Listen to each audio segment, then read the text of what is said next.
so they don't see you. Catch them bad, walk down, face.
Okay, let's do it.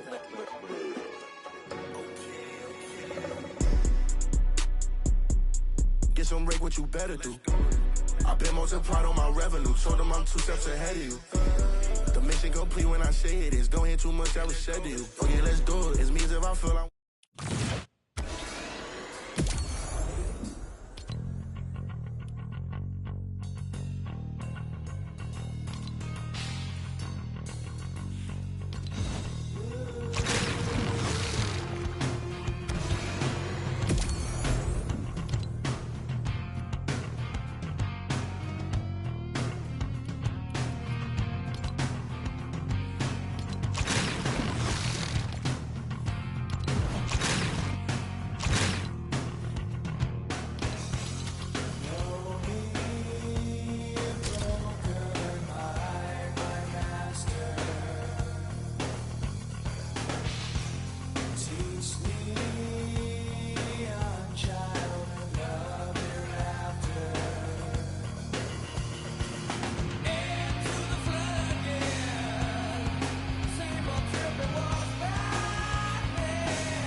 When I see myself in the mirror,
god.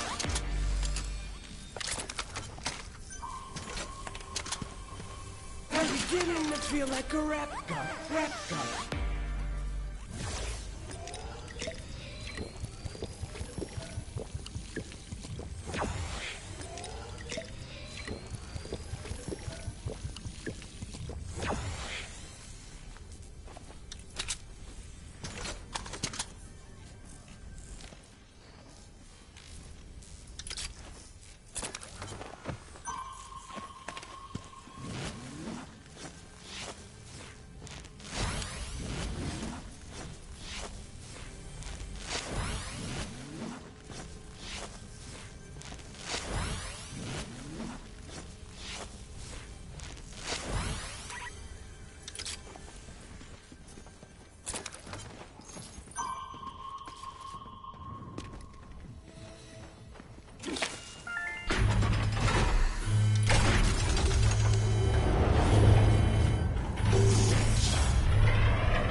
Hello.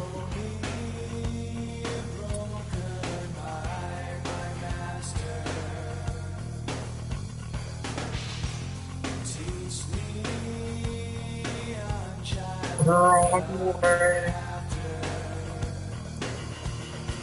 Give me a pump. The match is almost over.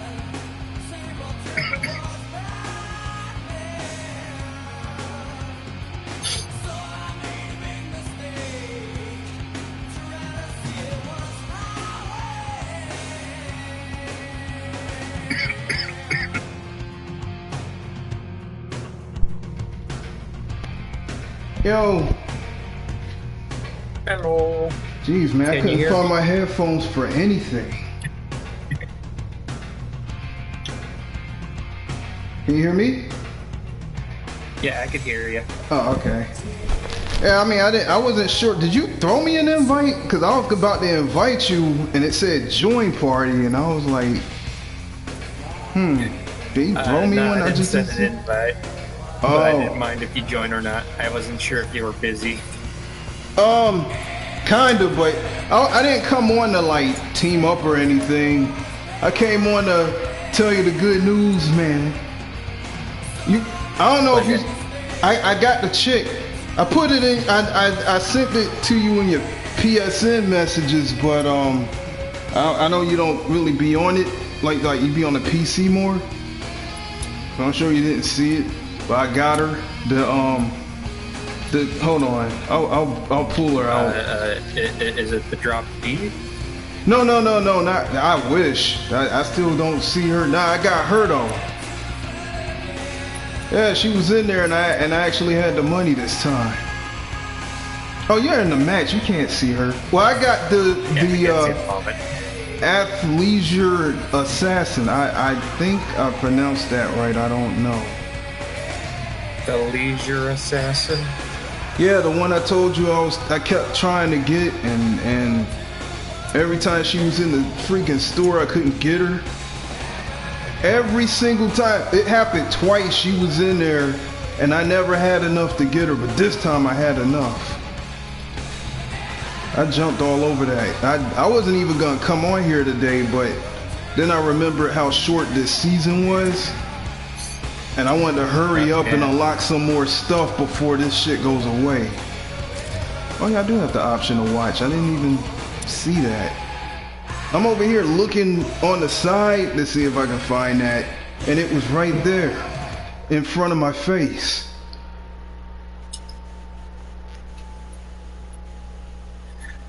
So the season is almost over. We got about a week left.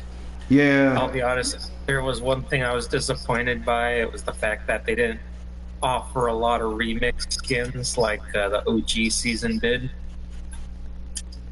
Basically, all the remix skins was just tied to the battle pass. Anything else was there was nothing in the item shops. Oh. I was expecting to see some new remix skins, like, oh, we fused these two characters together. That would have been cool, but we didn't get that. Instead, we got more rappers I don't know about. I mean, I know about quite a few of them. I heard about Ice Spice, but I don't really. What the hell? I kind of left the screen for a moment. It only takes a second. God, I ain't know what it just. That was so sudden. The cat was like, I want to go outside. I'm like, okay, give me a second. I'll open. It's your cat's fault. God, that was horrible. That was a horrible way to lose. I like distracted. I feel your pain on that one. I hate that. I hate that. That sucks. I done pulled up the Wastelander season load screen. You know, I really missed that season, man. I didn't think I would miss that much, but I really missed that season, man. That shit was so fucking chaotic. Well, what's crazy is I'm actually been enjoying this particular season. I kind of wish that they would delve. Oh, that's right. That they even acknowledge it. You cut out for a second because cause the thing. Oh, you went to load? Yeah. Wait. Why are they asking me this question? It says, considering your opponents in the last match, how was their shooting skill? But why would I? What's the purpose of this? They just like to take surveys. I usually just skip these. Huh? The game tries to they try to make improvements to it. They try to make it like, you're spending money on this game. We might as well try to make it as balanced as possible. So we'll send out these little surveys every few games. And by now, I'm so used to broken, busted shit in games, it doesn't even matter to me either way. You know what? I take back what I said about the locker room too. I love what they did here. This is probably the best locker room that I've personally witnessed since I've been. I mean, I haven't been on here that long, but I like what they did here, man. This is great. Oh, they need to keep it like this. They need to keep it like this. How they got it right now, they need to keep it like this. You know what it was in the beginning? I had a hard time figuring out how to save and load shit, but once I figured that out, it was cool. Yeah, I've actually messed with the. I only have right now I think 3 loadouts. Oh, I have 6 loadouts now. Okay. Yeah, she's the one I got. I'm so fucking happy I finally got her, man. Golly. I was supposed to been done had her months ago.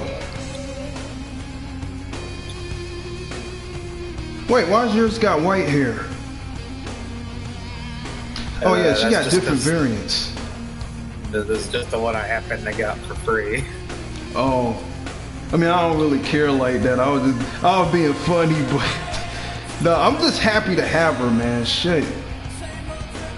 God dang it. I got the other chick thinking she was her. I see you put on the new shoes cosmetic. Yeah, it looked like it matched her. I mean, it matched her color scheme. I figured, shit, I'll put that on her. Right now, I don't really have much of an opinion on this particular cosmetic due to the fact that it's only compatible with less than half of the skins I own. And it just looks janky when you're using a skin that already has like boots on. Yeah, well, does it? Yeah, I have some characters who have boots. Let me check. We'll use her. Okay, so she's wearing boots. You can see the boot on her right leg. Oh, I see what you say. She's still wearing the shoes, and it looks weird. Yeah, it looked like she got a prosthetic leg. It actually looks pretty decent on the hot dog here. Yeah. Now I can make Toph blind. I assume you never watched Avatar. She could only only read things, but okay. Yeah, I know about that. I used to like that show. I'm just mad I missed out on the series that came out after that when it was grown. I didn't know they kept going with it. I actually watched that one. It was good. It's just different on how they go about it. Yeah. Like where Aang is like, oh, I gotta save the world. Korra story's like, I'm the Avatar, but I haven't been able to use my chosen one abilities at all. Damn. Oh, I got. Hold on, real quick. I got the other one too. I haven't used her yet, but I'll ever use kicks, but for some reason this just looks so stupid on Piccolo. I like it. Oh, they both great. Actually, you know, I mean, cause Piccolo already comes off like a brother. I mean, if I was to have, if I was into the cell shaded characters up here, and I had decided to get Piccolo, I would have put every rap or whatever black related emote I could get and put that shit on him. Cause I really do see him as the closest thing to a black dude, like in the immediate cast of Dragon Ball. Him and Pycon. Pycon look even more like a brother than Piccolo does. So there's some skins I know that won't get this feature. Like Optimus Prime is not going to have this feature. Just look at his legs. Nah, Those you shoes can't. would have to be massive on him. You can actually put that on him? No, you can't. Some characters don't have that function. Okay. Right, but like I mentioned before, less than half of the characters in my my skin roster here has kicks as a function. Huh. I mean, look at this character. Look at the way her legs are designed. She's wearing roller skates. How are you going to put shoes over that? Nah. I mean, well, you could put the shoes on her and then. I mean, you could put the shoes on her and then put the roller skate wheels on the bottom of the shoes. I don't know how complicated that would be to do that, but it might be some problems there. It seems Another simple. thing is, you got characters also with heels, and I don't know if you ever noticed this in it was a lot more noticeable in Street Fighter V. If you played as a character who usually, let's say Chun-Li, who usually fought in boots, she actually has some costumes where she's wearing high heels. In order to make that function, they actually had to mess with the model's leggings, so they had to mess with the model in order for that to work. You know what? That's kind of like what they did do in the old PS2 SmackDown games I got. You notice some of that. You notice a lot of that actually. Oh yeah, but I mean that's where customization is basically a feature. In this game, it's like every skin has its own specific model made. Meaning you'd have to go back and mess with the files for every single skin in the game. Yeah. This oddly looks pretty good on her. I think it's just because of the fact that she has like these weird sock things that covers up where her previous shoes were. Yeah. I don't think I could put those shoes on. I'm pretty sure I can't put them on Penny here. Yeah, you might be able to, just at some point. At some point, her model does not look like it wouldn't have that function. Whereas if you look at this character I'm playing as, you could look at how crazy her legs look at the moment. It's like, how are you going to fit shoes around that? Or even better, I got a better option. I was thinking about this morning. How are you going to put kicks on this? Nah, man. How are you going to put shoes on this thing? That won't work. That will never work. Just look at how its legs are designed. It looks completely different than most of the models in the game. You know what? I'm curious about this. Let me see if this can happen. I just want to see. Oh, you can. Oh, she does have the kicks. Okay. Well, I don't want to. I like her with the default shit she got on though. Dude, do I have? Yeah, I have Penny. Where did I put Penny? So you showed me that model. The Penny I have does not have functions with the shoes. So here's one of the Pennies. She got high heels on. She can't wear those shoes. Where's my other Penny? That's the one. That's the one you gave me. Yay. No, she doesn't have these shoes either. Wow, she has tiny feet. But yeah, she doesn't have the kicks as a function in this. Oh. I really don't think Peter Griffin is going to function well with these kicks function. I really like the fact that you know what, if I end up getting one of them characters that's just straight up bare feet, I can put those shoes on them. They don't run around like that. I saw this one chick in there.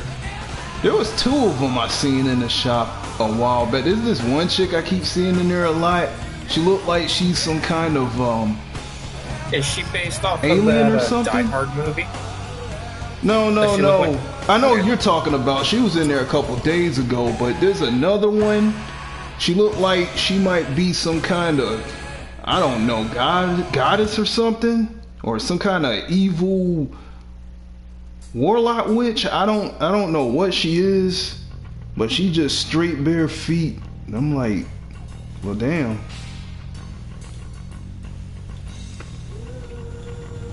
I was looking to see if they had some alternates where she could put something on, but they ain't had nothing. Nope, she doesn't have kicks enabled.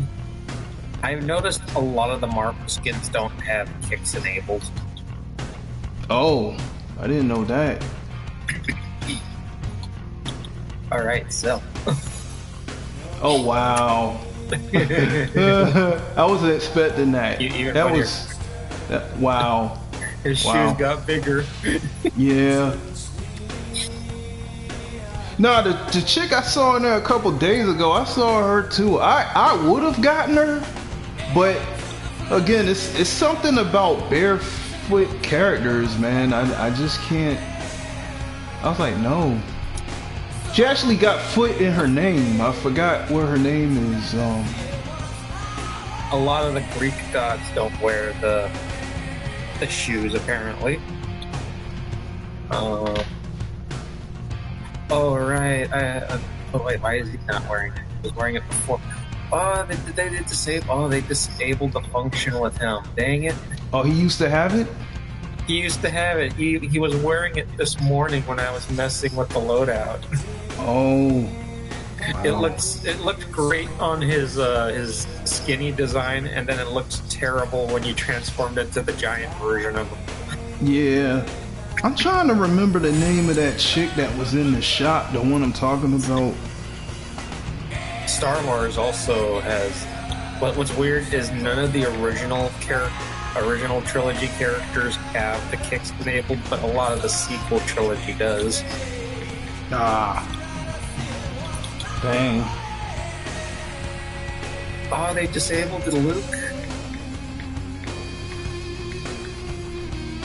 Okay. See, this is killing me now. Now I got it. I bet it's a really simple name, and I'm gonna feel real stupid when I see what it is. Now I got a Stormtrooper wearing it. Oh, they disabled Wolverine and Deadpool from using it now. Dang it. What? Why do they change stuff like that? I assume because maybe Marvel was like, or Disney was like, no, we don't want our characters wearing another brand on top of our brand. What I'm going to find interesting is, okay, we got Miles Morales with the shoes. Jeez, those things look huge on him. Yeah, they do. He'll grow into them soon. Okay, I'm about to. I just pulled up a picture of her. I really need to know what her name is real quick because it's killing me now.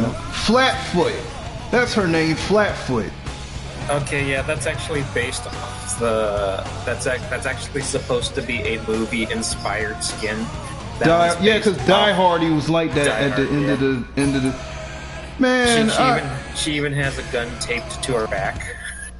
If it wasn't for her being barefooted like that, I probably would have gotten her. But the barefoot thing just kind of killed it for me. What I would find kind of funny is, so I'm wearing this skin right now. If I remember, this is an Adidas brand character.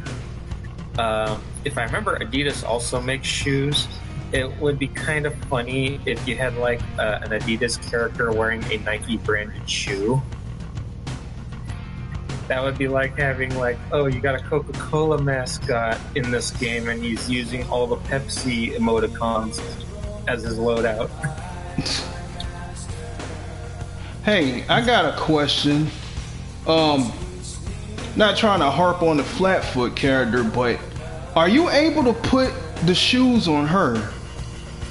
I don't know. I don't really have the character.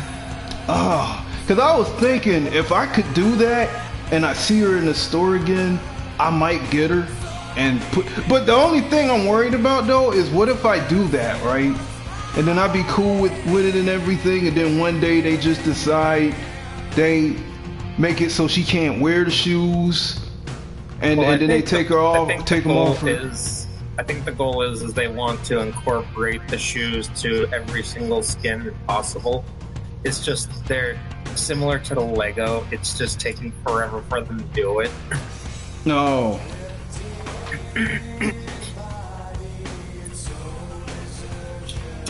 I was really hoping Davy Jones would be compatible with this. Oh, God, how? I don't know. No, man, that would never work. I mean, unless you just put one shoe on him, since he only got one leg. Does that mean I get the shoes half off? Yeah.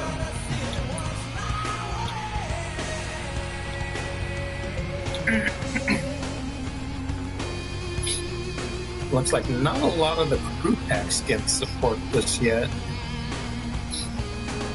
The what? The crew pack skins, those are the skins that you get when you're a member of crew. Oh yeah, I got freaking that one dude that looked like, you know what, man, when I team up with one of my other friends on here next time, that guy, because he got Eminem, I'm gonna have to get that dude, and then me and him will have to do like what's the name of this dude? Where is he? Wait, where is he? He should be easy to. There you go. He sticks out like a Kyron. What is it? Kyron Arc. Kyron Art. Cause he looked like he could be a real life rapper, man. So I put him with Eminem. I feel like that would work. Hey, what are you doing here, man? You know, I'm not. Me and him ain't about to play, right? I just came in this to talk to him real quick, and then I'm gonna go back to soloing again. We're talking about shoes. Oh wait, you know what? I forgot. You can't even hear him. I can't hear him. He didn't say anything yet, so.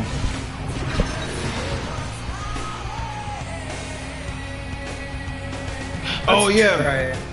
What? I'm trying to look at the gamer series, see if any of them have this function. I don't see any function with the shoes. I don't think Doom Guy's going to be wearing shoes anytime soon.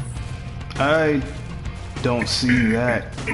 Yo, what if they actually bring him back along with Halo Guy? They probably won't do it, but wouldn't it be kind of cool if they did?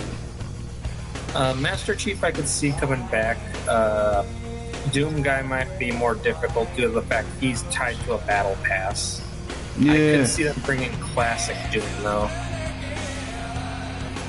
Oh, you don't have there is one video game series that actually has the shoes visible, and that is the Lethal Company guys. Oh, I wasn't expecting that. Everyone else, no. Wait, if you don't have a mic, why'd you jump in the party? That's kind of... Okay, well. Is he talking to you? No, he just put that in the he's in the chat. I'm streaming again.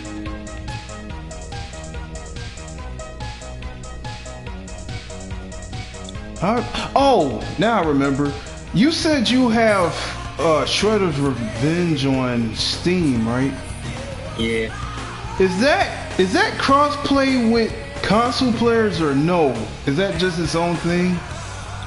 I'm honestly not sure. I can always check, because I know a lot more games are trying to go for the cross-play function. Yeah, because I wouldn't mind playing that with you, man. I didn't think you had this. Oh yeah, I picked it up because I really like the game. Actually, wait a minute. I forgot. You do have it, because you was the one that told me that those two Gecko people were coming out.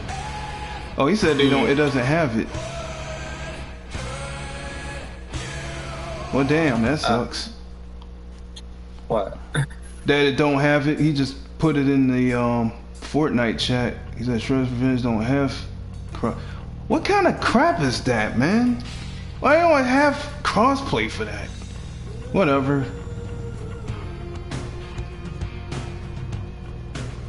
Yeah, I've been trying to get back into it again because of the new people. I mean, not just them, but the Rabbit dude and Karai too. Because like when they first came out, I wasn't really playing it, like talking about. But yeah, I'm trying to get back into that. Although there's only so much I can do in the game, so it's like it'll be just another revisit phase. Kind of like Streets of Rage 4. I get bored even quicker with Streets of Rage 4 than I do with Shredder's Revenge. I mean, I don't really get bored with Shredder's Revenge. The thing with Shredder's Revenge is that game is so damn long in story mode that when you finish, you're good on playing that game again for a long time. That's what it is.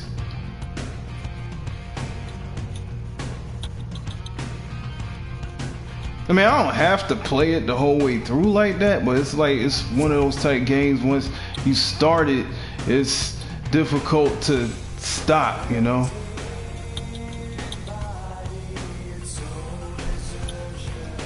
I mean, at least for me, who is this? I'm not sure. Probably a friend of your friend. Yeah, I like the. Is that Harley Quinn? Who is that? Yeah, that's a Harley Quinn skin. I like that.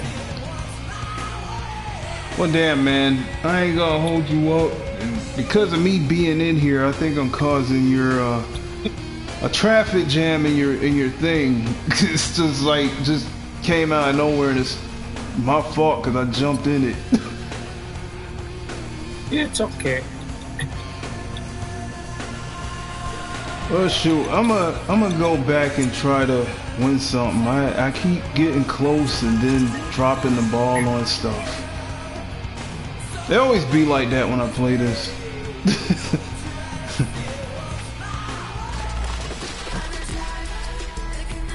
One thing I hate is like my the analog stick that you use to aim and like look around and shit, the thing is drifting on one of my controllers. So when I'm trying to aim at people, sometimes it goes crazy, and it, you know, sometimes I'm aiming at one thing, it'll kind of like move a little bit to the right or the left and fuck up my shot completely. Doesn't quite hit your target. No, because it keeps moving while I'm trying to aim. Even when I stand and leave it still, it'll move. Like, come on. I hate that. I just switched controllers though, so I'm gonna see what this one does. I haven't used this one yet. It's the most basic damn controller. It's just the default black joint. It ain't all fancy looking like my other ones are, but they got problems. Probably because I've been you know what it is though, man? It's because when I be playing games, I'm too rough on the damn controller. And it's like I'm not doing it on purpose. I'm just really intense when I play games. And I think I mess up my controllers. No, I don't break them. It's like, okay, so you know how when you be like playing with the controller and you might be pressing the button too hard, or you're doing the direction or the analog too hard, and you keep doing it all the time, and after a while something's gonna go wrong with it. It's not gonna work right there. Yeah, it's like I don't mean to do that, but it's like a lot of the games I be playing, it really, you know, it really put me on edge, and I just like I said, I'm a very intense game player, man. I can't help it.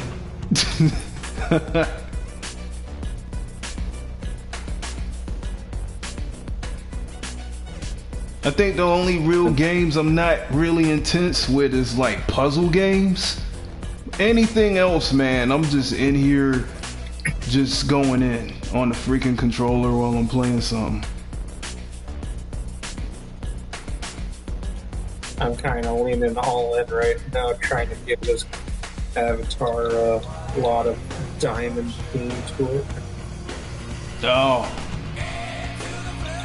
Yeah, nah, you don't have to leave, right, Ryu. I was just saying, I didn't know how he felt, cause you know, he's not,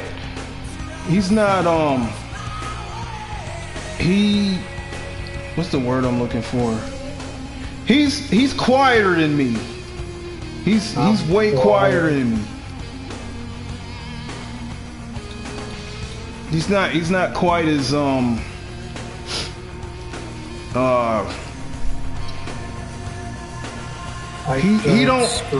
don't reach out to, no, that's not the right word. You know what I'm trying to say, right?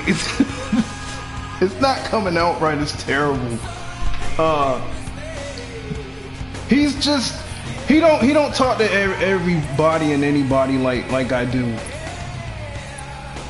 I'm actually trying to slow down on that myself. Yeah, introvert. Jesus Christ, man. What's wrong with my vocabulary today?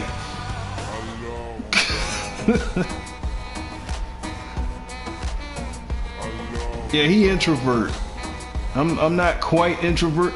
Me, I'm not introvert. What it is I choose to be a loner. Like, I choose not to be around people. I can get around people and just start fucking around and stuff like that, but I don't really like doing that too much anymore. Just with me, I just don't really get into like big groups because it just overwhelms me. Yeah, I hear you on that. I'm just not trying to get mixed up in no shit anymore.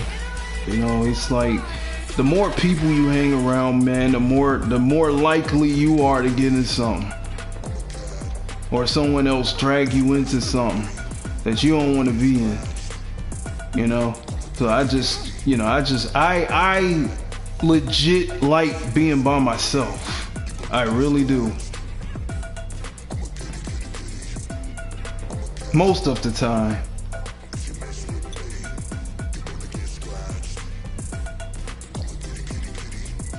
It's just a personal thing. Huh? We should all jump in as pennies. I still don't see nobody playing with her. But again, it might be that thing you was telling me about that I wasn't aware of, that if you're playing on PS4, then or like a regular console, you're not gonna you're just gonna see the default skin while somebody's actually got another skin on. Man, that is crazy, man. I never would have thought that. I used to always wonder why so many people was wearing their defaults when you got all this cool shit out here.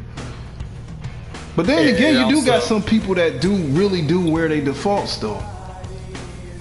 It also does prevent like you seeing specific features,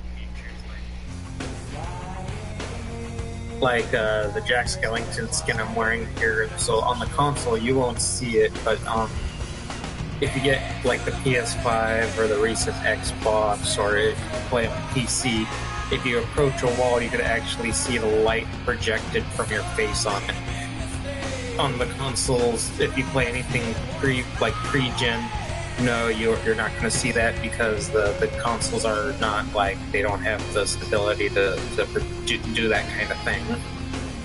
Yeah, I already told you about that experience I was having when I came back from my little break and came back on here, and it hadn't updated or anything because I hadn't touched Fortnite in weeks. And every time it was trying to load, it shut my whole damn PS4 down. That was crazy.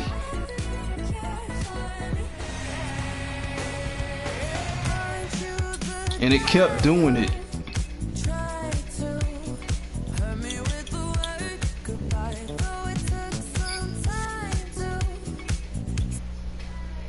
Shit, yeah, you know what?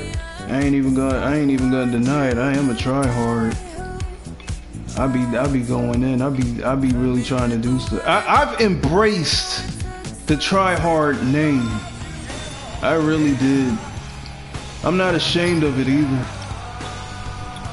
I think I've kind of try-hard the most this season. I think I might have just hit my limit at Diamond rank. Oh man. Sure, at least you was patient enough to get up to Diamond. Well, let's see if I'm able to use that emote.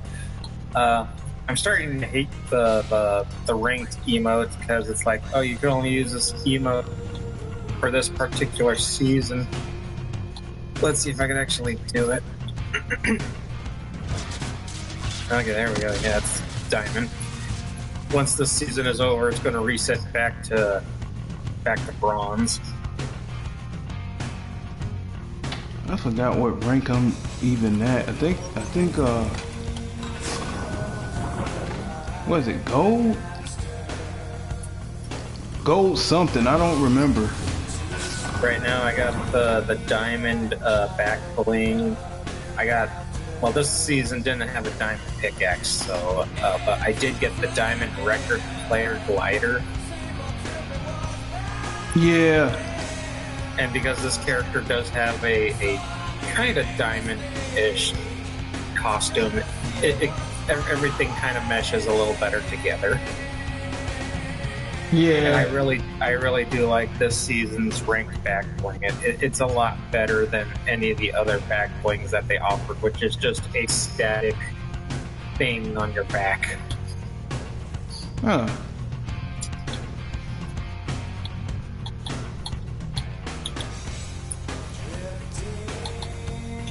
And yeah, Leo, I saw your sentence. Yeah, we'll do that at some point. The TMNT thing. I ain't ignore. I don't want you to think I'm ignoring. Right here. No, he was talking about Shredder's Revenge. Maybe we could find. I saw the TMNTs in there. What was that? 2 days ago, or was it 3? It was one of those. I saw them in there. I don't know. I'll probably get them. I'm not gonna say I'm not gonna get them, but I'm gonna get them like way far down the line though. I ain't gonna get them right now. Still one of my favorite collabs. I just really hate the fact that they didn't include, like, they just said, oh, we're gonna release a song for festival. They didn't even bother releasing any of the original Ninja Turtles theme song. It's just like, oh, we have an original song. And like, it's okay. Oh, come on. I just would prefer any of the original songs. I would even like the Go Ninja song if they incorporated that. Yeah, man. It's kind of amazing they didn't.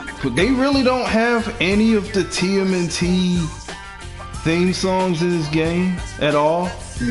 No, they don't. They got all this TMNT related stuff up here and not a single. That's all right. No emotes or nothing. Oh, yeah, emotes. Well, I mean like emotes with the songs. Oh no, nothing with the songs. Oh my god, man. Car hop. Yeah, I wasn't even aware that you could hop the cars around the last time I played this. I watched my video back when I played the last time and it was like the controls said you could jump the car, but I was so focused on what was going on in the fucking sessions, I didn't pay attention to that. I didn't see that. I would have been jumping my car around like crazy if I noticed it. I've oddly used less of the custom cars this season just because it feels more beneficial. At least when playing solos. When you're playing with other players, yeah, custom cars are more useful. But when you're playing solos, I've been finding that the pickup truck is a lot easier to roam around in because Again, the map does not have as many roads as like previous seasons. You talking about the giant trucks? Oh no, you talking about y'all know you talking about the regular truck. Yeah, just your typical truck. Yeah. Those trucks in that chapter was built for off-road. So you could actually just keep going off-road, and while players are trying to chase you, you could save like a lot more gas. I mean, you could run around for a lot longer. And players will just use that boost to try to catch up with you, only to waste all their gas while you still have plenty of gas, and you're not like losing any speed on the floor because your car was built to ride on the grass. It's built off-road. Whereas every other car, it's built to be on the road. Yeah. Those freaking 16-wheeler trucks kind of suck. I mean, they don't suck, but it's not something you just want to drive around in this game. You definitely don't want to try to go in the water. That shit's going to sink immediately. Yeah, those cars are really not really that great to drive. And at the time, when they first released, they were fine because at the time we didn't have the ability to sprint. So we were just stuck with the default speed of whatever our characters could run. So if there was a truck, it was usable because it was still faster than you running. I mean, I really only use like the 16-wheelers for like, if there's like a battle going on and one just happened to be sitting there, I might get in it and use it to like shoot out the window of it or something, or kind of chase somebody down with it while shooting at them out the window. I told you, man, I done got ridiculously aggressive in this game, man. It's not even funny.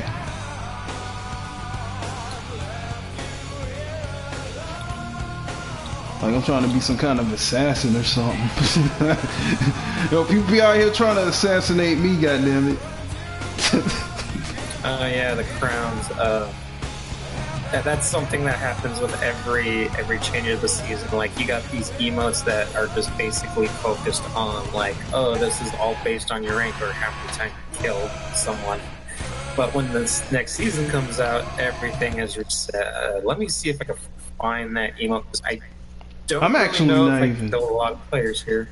I'm not even bothered by the crown because I never really use it. I put that crown on freaking on Payback and just left it on her.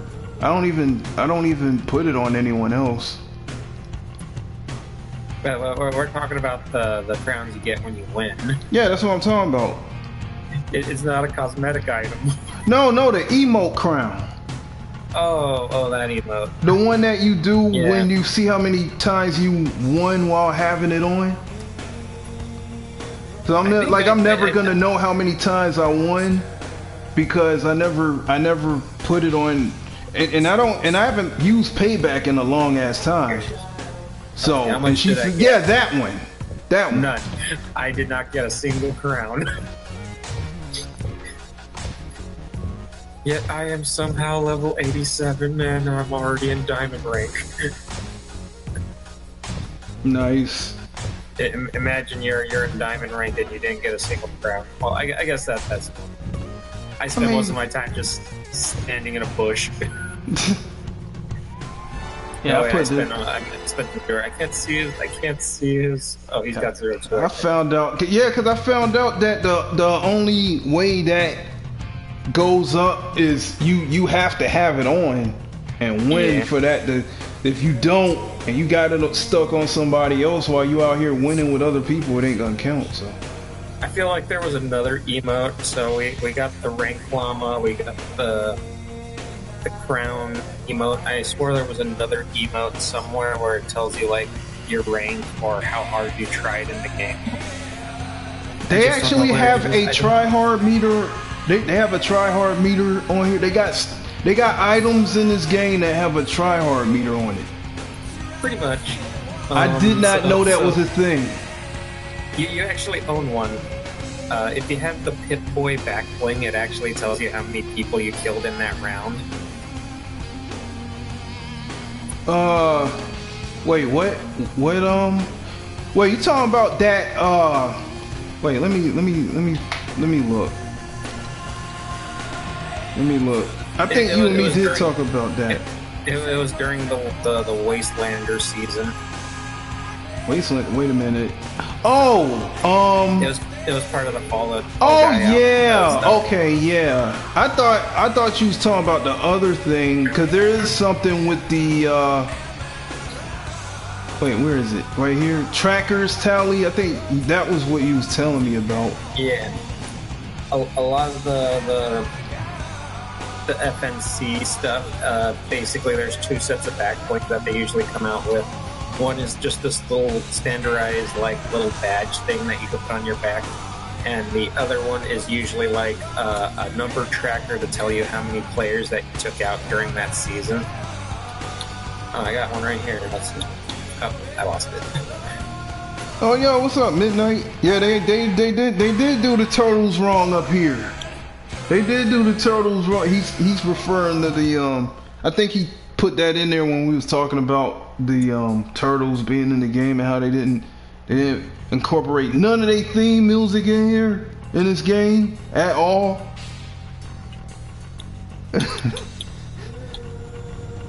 Was it a copyright issue or something? Is that why? I'm sure with so not only do you have to deal with the studio that owns the property, you also have to deal with the artist who made the song. Okay.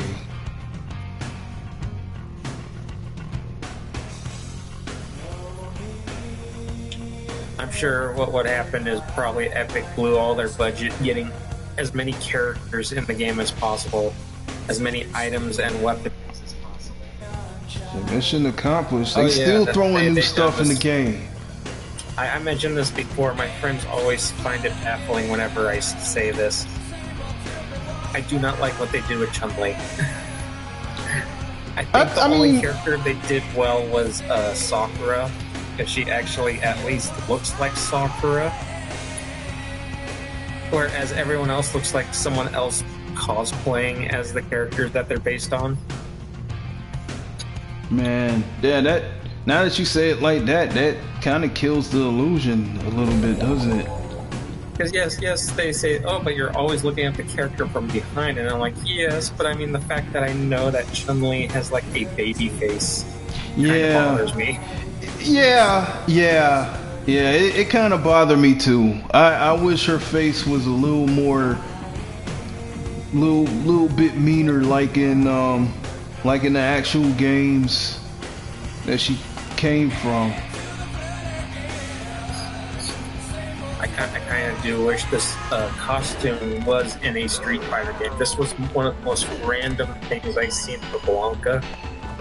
It is actually one of my favorite costumes for him. I just wish that, I'm like, why do they not have this in the actual games? It is hilarious and fun. Yeah, the fact that you got, they even put Akuma in a suit. And Nakali. Yeah, Nakali, of all people, he's a fucking savage, ancient monster thing, and he got a suit on, and Blanca don't? What the hell is that? I guess Ryo looks alright. He looks kind of close to his, I guess a Smash Brothers incarnation of it. Wait, what? Oh. That's from Street Fighter 4. Wait, did Blanca have a Street, or did he have this costume in Street Fighter 4? I don't know. I don't remember a lot of this. Well, I remember some of the Street Fighter costumes. They weren't all great. I know I wish I could have had the one that Makoto got where she wearing street clothes looking like some kind of a rap DJ. I wish I had that costume of her. Is that the one where she actually has a mask on? Nah, she don't have on a mask. She got like this hat on, and she got she's wearing overalls, right? Nah, she's wearing like I can't really. Hang on, let me see if I can Google that. Because I know one of my favorite outfits for her is she wears. I think this was part of her like her where they actually had him like try to dress up like they were going to work or something? No, And for some reason, no. Makoto had like these yellow overalls with a yellow baseball cap, and she Nah, had, like, she didn't look this like- white mask. Nah. The thing I'm talking about, I mean, she looked like she was dressing to go to a freaking club or something. I know when the last set came out, which was Blanca and Sakura, I remember everyone was speculating, oh, the next set of Street Fighters is going to have to be villains this time. So everyone was speculating we'll get Akuma and possibly Juri next. Only we never got these characters, and if I remember, oh geez. Okay, so Street Fighter hasn't been here for almost 3 years. Really? It's been that long? Chapter 2, Season 5 was when Chun-Li came out. We're already about to hit Chapter 6. Damn. So they've been gone for quite a long time. Same with these characters. Yeah, I actually wouldn't mind getting her. I think I said that before. What's crazy is the color blindness mode. Her hair is now a dark blue rather than I think it was supposed to be a light purple. I can't find that outfit, man, that Makoto had in 4. I remember wanting Makoto so badly in Street Fighter 5. I'm like, oh, this game would be really great for this kind of character, and she never showed up. And then everyone was like, oh, well, it could be like the same situation with Rainbow Mika. She'll just be thrown in the next game. We're still waiting for Makoto in Street Fighter 6.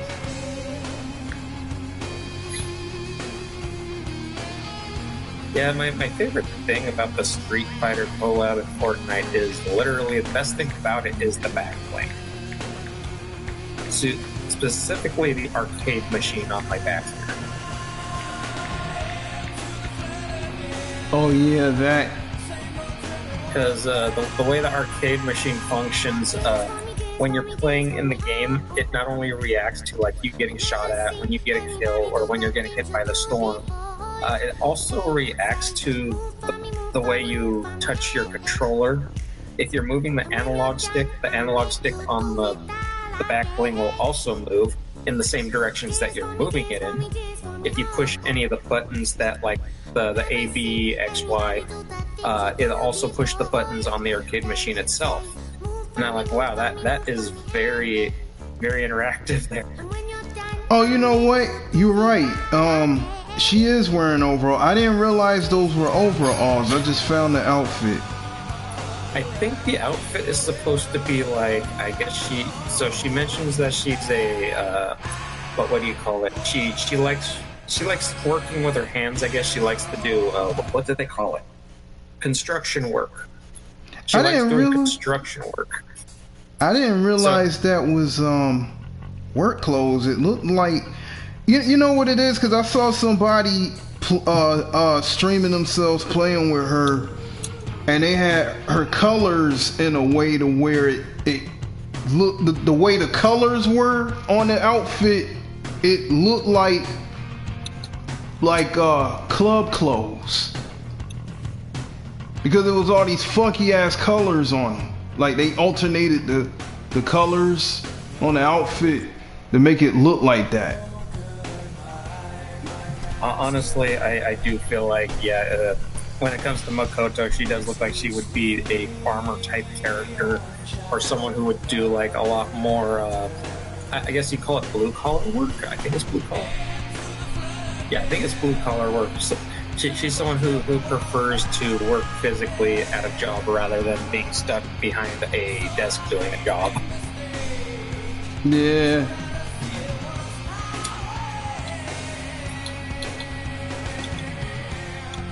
Okay, so I didn't even realize those were work clothes. I still would get that though. I don't have that. I don't think any of the costumes in Street Fighter 4 had any descriptions of what they were or what their uses were. The only reason I know of the fact that it's said to be work clothes is due to the fact that Udon Comics actually does occasionally work with those costumes into their stories. and supposedly Makoto was wearing that when she was doing like some construction work or something. Okay. What is weird is when Street Fighter V was being released, they were still making content for Street Fighter 4. The last 3 sets of costumes that came out, you had a Halloween set, a animal set, and oh yeah, I think the last set was supposed to be like, I forget what the 3rd set was supposed to be, but the last 3 sets of costumes were actually made by Udon Comics, not Capcom themselves. So you can kind of tell like why like suddenly some of the costumes, yeah, they made sense, and then all of a sudden they started implementing costumes that didn't make sense, and you're like, why does this seem so weird and random? It's because a different group of people were working on the costumes at that time. Oh, so they just switching up people like that to work on this game that been out for like how long has it? Like a decade. Cause didn't that game come out in 2000? When did Street Fighter 4 first come out? 2008. Okay. It's almost 20 years old. Wow. Okay, so X-Treme actually brought up a subject that I want to talk about. I kind of don't want Capcom to do a lot of crossover collaborations with their game. The problem with this is it's not a bad idea. I want to see Tekken characters in a Street Fighter game. The problem is later down the line that ends up becoming an issue if they want to like say but we'll use Marvel vs. Capcom for a good example. To release a Marvel vs. Capcom game again, they can't always do that because of the fact that they have to deal with another company in order to bring this game out. One of the issues Capcom has had with a lot of their 3D video games is the fact that it's been very difficult to make modern ports of them because a lot of them have like some kind of collaboration in it. I don't know if you remember, but Mega Man Legends struggled to get a modern port because of the fact that one of their vending machines was actually based off a real-world product. Oh, so I didn't know that. So that game couldn't be ported anywhere for the longest time because of the fact that that was in the game.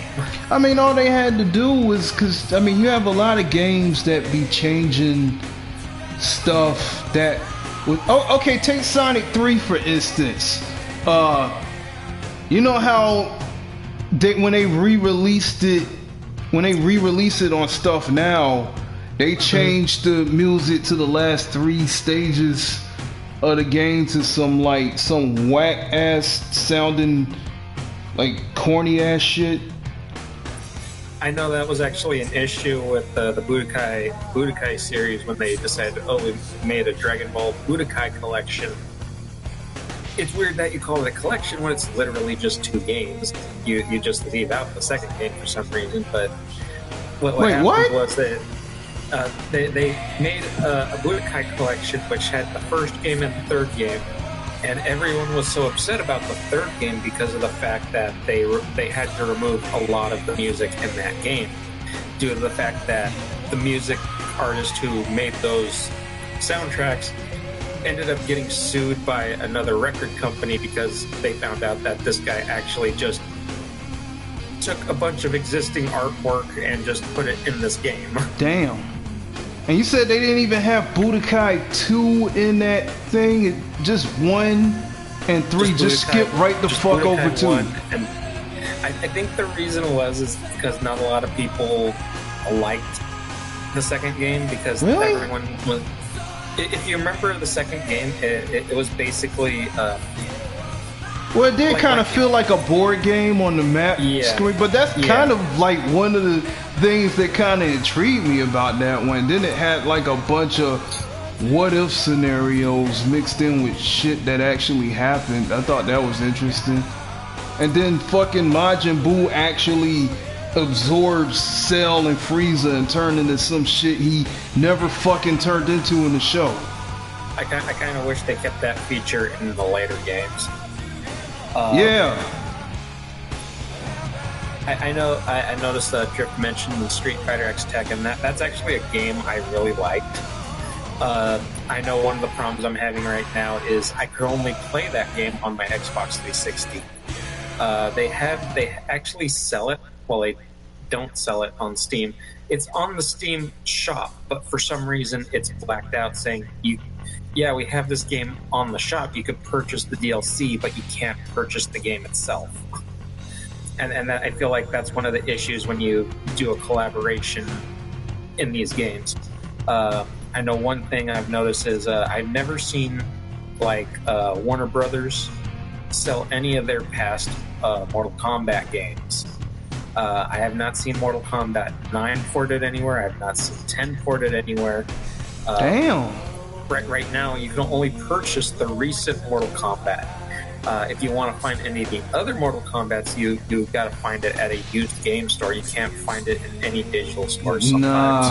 Nah. I mean, you got a lot of, they bringing back a lot of older games digitally, but then there's a whole lot of other games that just seems like they're never gonna do that with those. I'm still tripping over the whole Guilty Gear situation. You know, you and me keep talking about that one with the what is it, the X2, the ZX2 series. Like, I done seen just about every other Guilty Gear game re-released digitally, but not those. It's like they're just avoiding those for some reason. And you got the first one, and then they skip all that other shit, and then just go to Signs and, you know, Revelator and all that shit. The XR.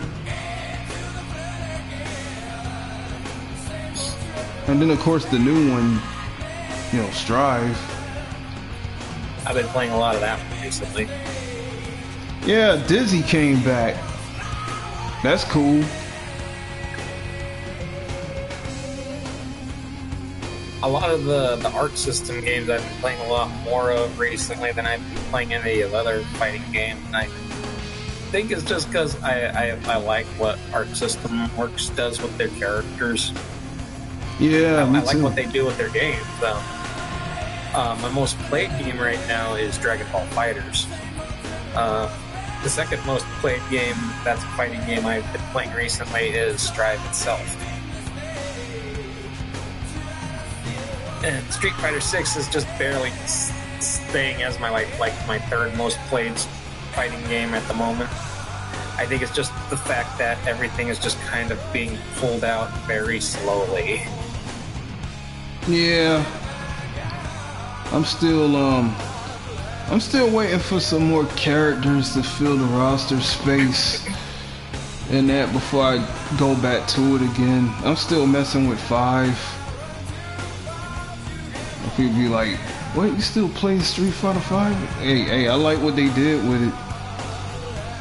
I've been jumping back a lot more to Street Fighter 4 recently. Oh yeah, Street Fighter 4. I actually haven't played that in a little while now. While the game visually doesn't have like the same stability as it used to. Like, I remember back when the game came out, I was like, "Oh my god, this looks so cool." They're actually in 3D for once. Looking back on it now, a lot of characters didn't age well. Well, yeah, you know, it'd be like that, you know, like back then, because, you know, that was the most advanced thing at the time.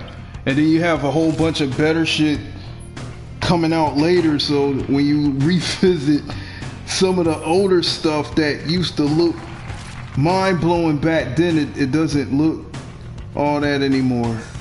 But what's kind of weird is when you look at like the roster of the characters in Street Fighter 4.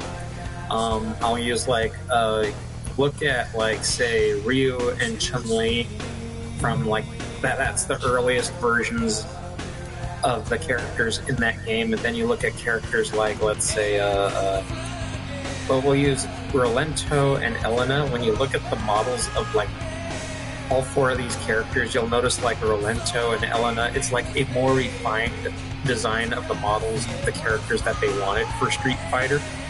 Whereas Ryu and Chun-Li look kind of like these are what the models look like in their early phases. Yeah. You could kind of tell, like, oh wow, they really got better with the model designs with these characters, and then you got like the older characters who just don't look like they got the same polish. It's kind of like with this game. Yeah. Yeah, you know what? I do kind of that is one thing I feel like kind of messes up a lot of like 3D games that get updated like that. I mean, at least Street Fighter 5, they kind of sort of fixed that. You know, they had a consistent style with that one. Yeah, they even changed up Sakura. Like, yo, when they first changed Sakura up, man, I thought I was tripping. Like, I was looking at it, I was like, wait, did she always look like that? I was actually asking other people, did they fucking do something to her? Well, what's also kind of neat is they also, so some characters actually have different models in the game. So, like, we'll use Ryu, Ken, and Birdie, for example. So, in Street Fighter V, you got, like, these middle-aged characters who are fighting other characters. But you also get their alpha variants where it actually shows off their more younger designs. Yeah, I like that. Ryu loses, like, those, I forget what we call it, like the cheekbones, like the indentions of his cheeks. He loses that and his face looks a lot more smoother in order to make him look a lot younger. So now it looks like, oh, you got these much younger versions of the characters who look older in their face design. Yeah, I like how they did Alpha Ken. Yeah.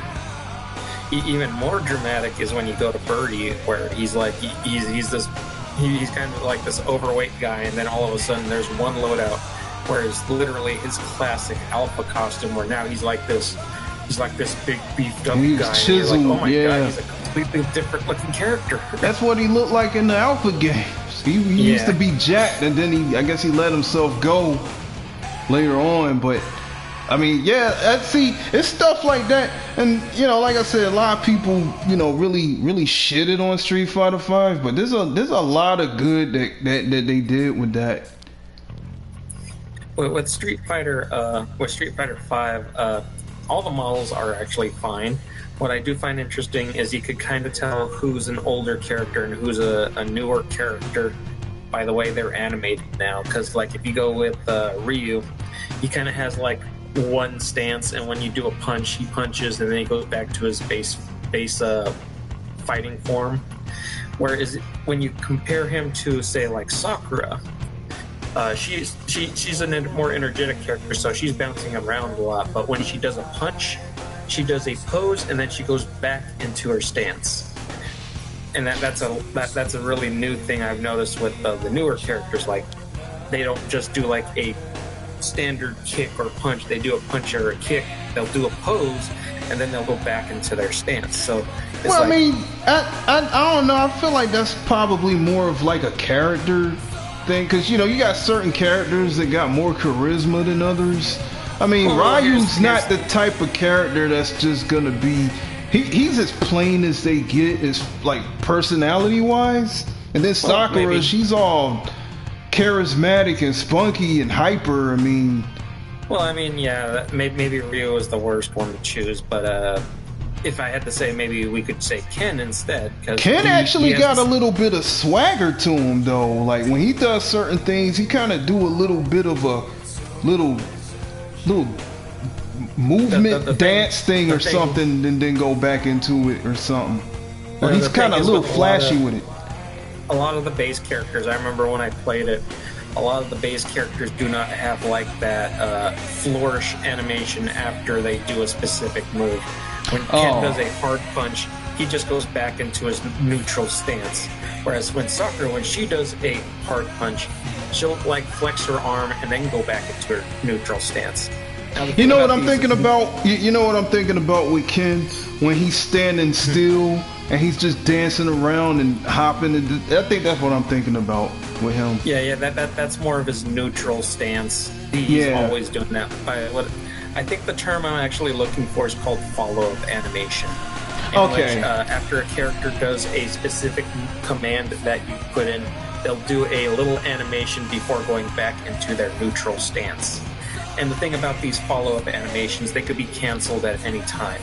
They're just there to add extra character to, or extra personality to the character. Okay. So like, if you play as Minot and you throw your special, the special misses, the character then does like a little pouting gesture before going back to her stance. Yeah. You know what? I never really. It's like I've noticed that, but I never noticed that the newer characters from like the DLC people and the freaking starter people. I never noticed that. If I remember, they started doing this kind of little animations after Minot was added in. After Minot was added in, I've noticed a lot more characters having this kind of like this little animations after you do a specific attack. You could see it in G. You could see it in I forgot the ninja Zeku. Zeku, yeah, Zeku's about as swag as they come in that, man. You'll notice when you play as Zeku, he's always doing like some kind of taunt before going back to his stance after doing an attack. Yeah. They even implemented it with a lot of the classic characters that they added in as DLC. Like, you'll notice this a lot with Dan. Dan actually has the most animations in the game. And that's because usually Dan is like Capcom's fun character. They're like, this is a character we can do whatever we want with because he's kind of silly to begin with. So we can just have fun animating this character. So every single attack he does has a follow-up animation that goes with it. He's the one with the most follow-up animations in the game. I'm thinking like I know back in the day when like they was doing alpha and Dan first came in, and like they was already having fun with his ass in the 2D games. I bet they was probably sitting around thinking like, one day, when we go 3D, we really gonna have a whole lot of fun with Dan. I know they couldn't wait for that shit.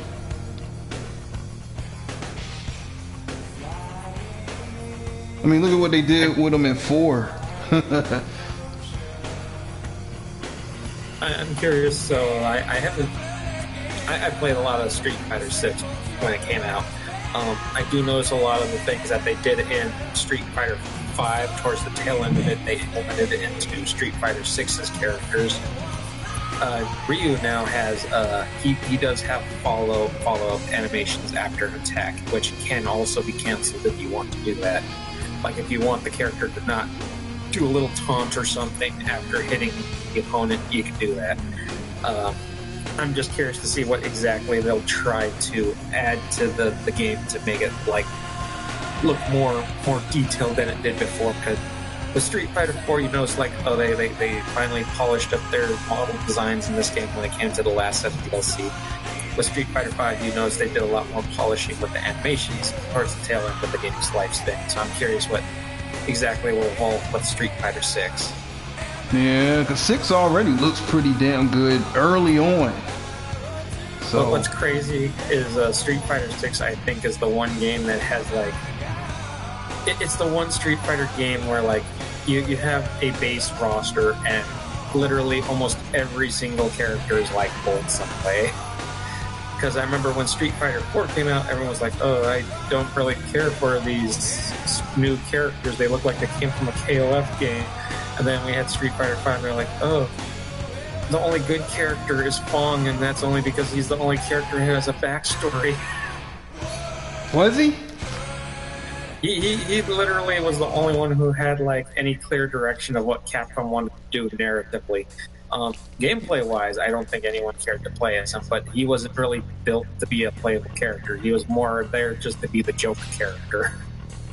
He's a good-ass character. I'm surprised I can use him. Well, I don't know if I can still use him or not, but when I was playing before and I was using him, I was surprised how good I was doing with him, because he's not a character someone like me would normally use. I don't use characters like him. Fang is more like one of those characters that I could see a troll player using, because the thing about Fong is from what I've learned about him, he doesn't have very good combos. A lot of his combos are basically two-hit combos, and that's because of a gimmick he has, where he's the number 2 villain apparently. So everything he has to do has to be centered around the number 2. So all his combos only are 2-hit combos. You can strain them shits though. He can go into some long ass combo strings, man. Oh, I'm sure he can. It's just kind of hilarious to find out like they really went all out trying to make this guy like, oh, he's all about the number 2. Yeah. He's not a bad character though. I liked him. I liked him. I actually enjoyed playing with him for a little while. I was making motherfuckers rage with him. I know when it came to Street Fighter V, when I first played the game, I really wanted to try the new characters to see who, because they built them up to be like, oh, these guys are really cool. Now, I won't say like, oh, that these characters are like bad fundamentally. Like, if you like a character's playstyle, that's all completely fine. But the thing is, sometimes you just want to know about the character themselves. Why do you like Ryu? Oh well, he's all about fighting. Why do you like Ken? He's like Ryu. He's all about fighting, but he also cares about his family. You got to give some characters to these characters. Don't forget, he's cocky and energetic and charismatic as fuck. The problem I had with the Street Fighter V cast is like they had an idea, but they didn't know where to go with it. Like I remember Laura being a character. I was like, oh wow, this is a character who's related to a character from a previous game. Her story better be interesting, but the thing is, she has no relevance to the story whatsoever. The reason why she fights is just because she's bored. That's literally the only reason she's fighting. She has no reason to fight. She's aggressive. She got aggression. She just wants to fight people because she got shit she want to get off, man. The thing is, she literally you could remove her from the plot and nothing would change. Yeah, I mean they really should have. I do love Laura to death, but seriously, man, they should have just threw Sean in because that's the person that everybody wanted to see come back. Because here's the thing, we got Rainbow Mika in the game. She actually has a story in the game. She has a motivation in the game. Yeah.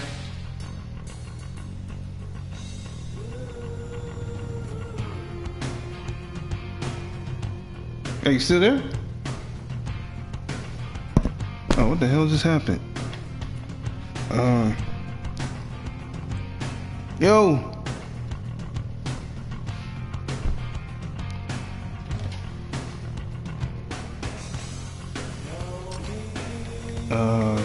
That was weird.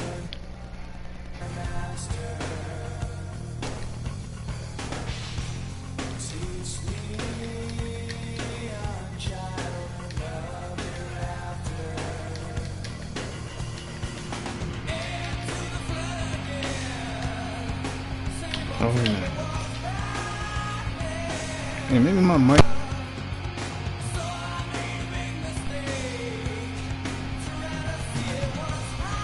Hey, you can hear me now?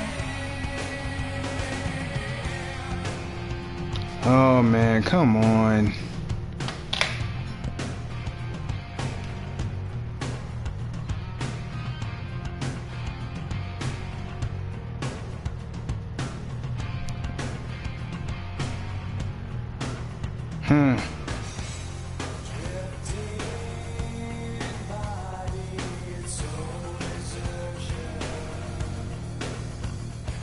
Oh damn, I don't know what happened to him. He's here, but he's not here.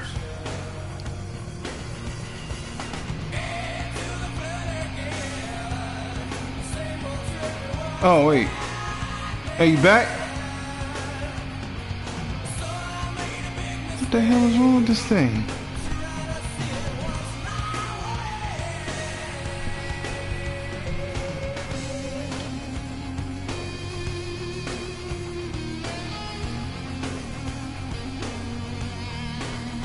Also, I just realized the time is wrong on here. What is up with that? Oh, there you go. Oh. Yeah, but hey, I don't know what happened. Apparently, my Wi-Fi rebooted itself. Oh man. Hey, you know what I wasn't noticing either? You notice how in the chat the timer's all fucked up? It ain't no 12 something in the afternoon. And then it keeps switching back and forth between that and 5 p.m. Like, what is that about? Is it your house clock or something? No. I got 5:50 over here. Well, I know you have a time difference over where you're at. I'm not even sure what his time zone is. It might have something that I don't know. That's confusing to me. I didn't notice it. I was looking at that while we was going through the technical difficulties on the mic. Oh well, ain't really no big thing. It's just weird. But what was you saying? Yeah. So I've noticed when it came to the Street Fighter V cast, a lot of the characters were they built hype for them only for them to have like not. They felt all like they weren't as great as they could be. I remember like they tried to push Rashid as the main character role when he didn't feel like the main character. He felt like a jokester character, and they just decided, oh, we're just gonna make him the main character. I know they tried to make Nakali a main villain. Another problem is Nakali was supposed to be like the big villain. He was basically the poster character of Street Fighter V. Only thing is, he was basically the jobber of Street Fighter V. He was literally just getting kicked everywhere he went. He only had one win, and it was the very first game match in the game. The rest of the time, he's just getting his butt kicked, and he's just trying to act scary to chase people around. When I'm like, why are you scared of this guy? He only has one win out of the dozens of losses he had. I know Street Fighter tends to keep trying to pass the torch to other characters, and it just doesn't work out for them because they've been doing the legacy thing for so long. It's kind of hard to do that. Now I think it worked for Tekken because they only had like 2 games, and then by the third one, see they went and did that shit early. And then the other thing Tekken didn't do, it didn't keep milking the fuck out of one entry like Street Fighter always did. I think the problem is they don't know how to work Ryu. Like we'll compare Ryu with Goku. Goku is a character who's called he's called a flat character, in which you're able to he's a character that makes people react to him. Whereas Ryu, it's not the same situation. His whole story is basically just, I want to get stronger, and that's it. His real only villain is basically Akuma, whereas everyone else, they're like, oh, we got to figure out a reason for like this villain to exist, so they make another character to be the main character for that particular numbered entry. If that makes sense. Yeah. Because if I remember, Ryu was only the main character for the first game. In the second game, you had Guile and Chun-Li. They didn't even seem like main characters to me, like front characters. Well, similar to like how Mortal Kombat, they'll have Scorpion as like the poster character. He's not really the main character of any story. With Street Fighter, to push Ryu because he's basically the one character who appears in every video game. Mm-hmm. But in terms of who pushes the plot, it's usually the main character who's pushing the plot. Ryu just happens to be there. I mean, King of Fighters do that a lot. Most of the time it'd be about Kaio and Iori, but then other times it'll be about Kay and Maxima or Ash or somebody, Elizabeth, something like that. And then with the maximum impacts, you had fucking oh Lord, I forgot their names. Man, my memory is really getting fucked up. I'm getting old, man. Is it Abel? I think it's Abel. No. Hold on, man. And I got the fucking games and don't even remember Yo, that's bad. I'll be honest, I don't know a lot about SNK fighting games. Yeah, that's kind of unfortunate. Well, nah. I mean, if you're not really into it, then it's not like you're missing anything. I think it's just the fact that at the time I didn't really grow up on SNK. The only thing I knew about them is they appeared in a Capcom video game. I think it was just because their arcades wasn't that popular in my region. No, SNK didn't really get pushed like talking about for some. It wasn't advertised like a lot of other shit was. It just it never got that mainstream attention back in the 90s and even in the 2000s.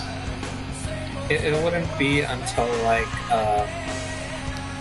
I don't know when. I know like somewhere around the 360 era, I didn't even know SNK made handheld systems.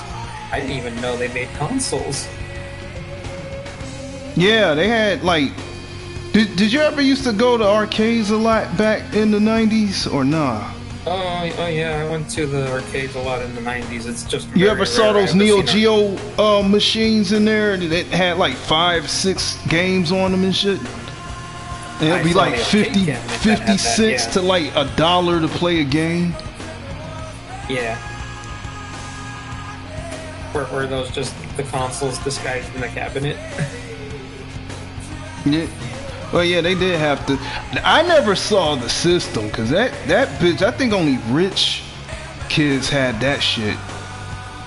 That shit was ridiculously. Even the controller by itself, I think, was like $100 or something like that. I don't remember, but that's crazy, man. One game is like $300, like that type of shit. Well, what's kind of crazy is so they still actually work in the hardware business. They still sell little arcade cabinets, little arcade consoles. They're not cheap. They're still pretty expensive, and it's kind of weird. Like you're spending like the same amount of money for a video game console. Only this thing only has like 5 to 10 games on it, and its biggest feature is you can now play this online, and I could do that on the other consoles. Yeah. But you could do this on a tiny recreation of our arcade machines. Oh, his name is Alba Mira. Alba. The only thing I got right is the fact that his name started with a fucking A. So it's Alba, and then you got a brother named damn, where the hell is he on this list? He should have been at the top. Yo, they put my man's at the bottom. Yo, he got moves like Eddie and Tekken. So on the subject of characters, I think if I had to choose like an underrated character, I think that I thought was really cool. A character I really liked in Street Fighter is actually Abel. Abel from Street Fighter 4. He's often said to be the most forgettable character in the Street Fighter roster. I think the reason I like him is because I kind of see a lot of myself in him, not the fact that he's just this big burly guy, but he's just like this guy who just wants to be kind to everyone. He's just this big, gentle guy who just wants to help out people, and people want to help him out. he's just this nice guy, and I just really like that character about him, and the fact his origins kind of relate to the main villain of that story was interesting. I just wish it was more well developed. Yeah.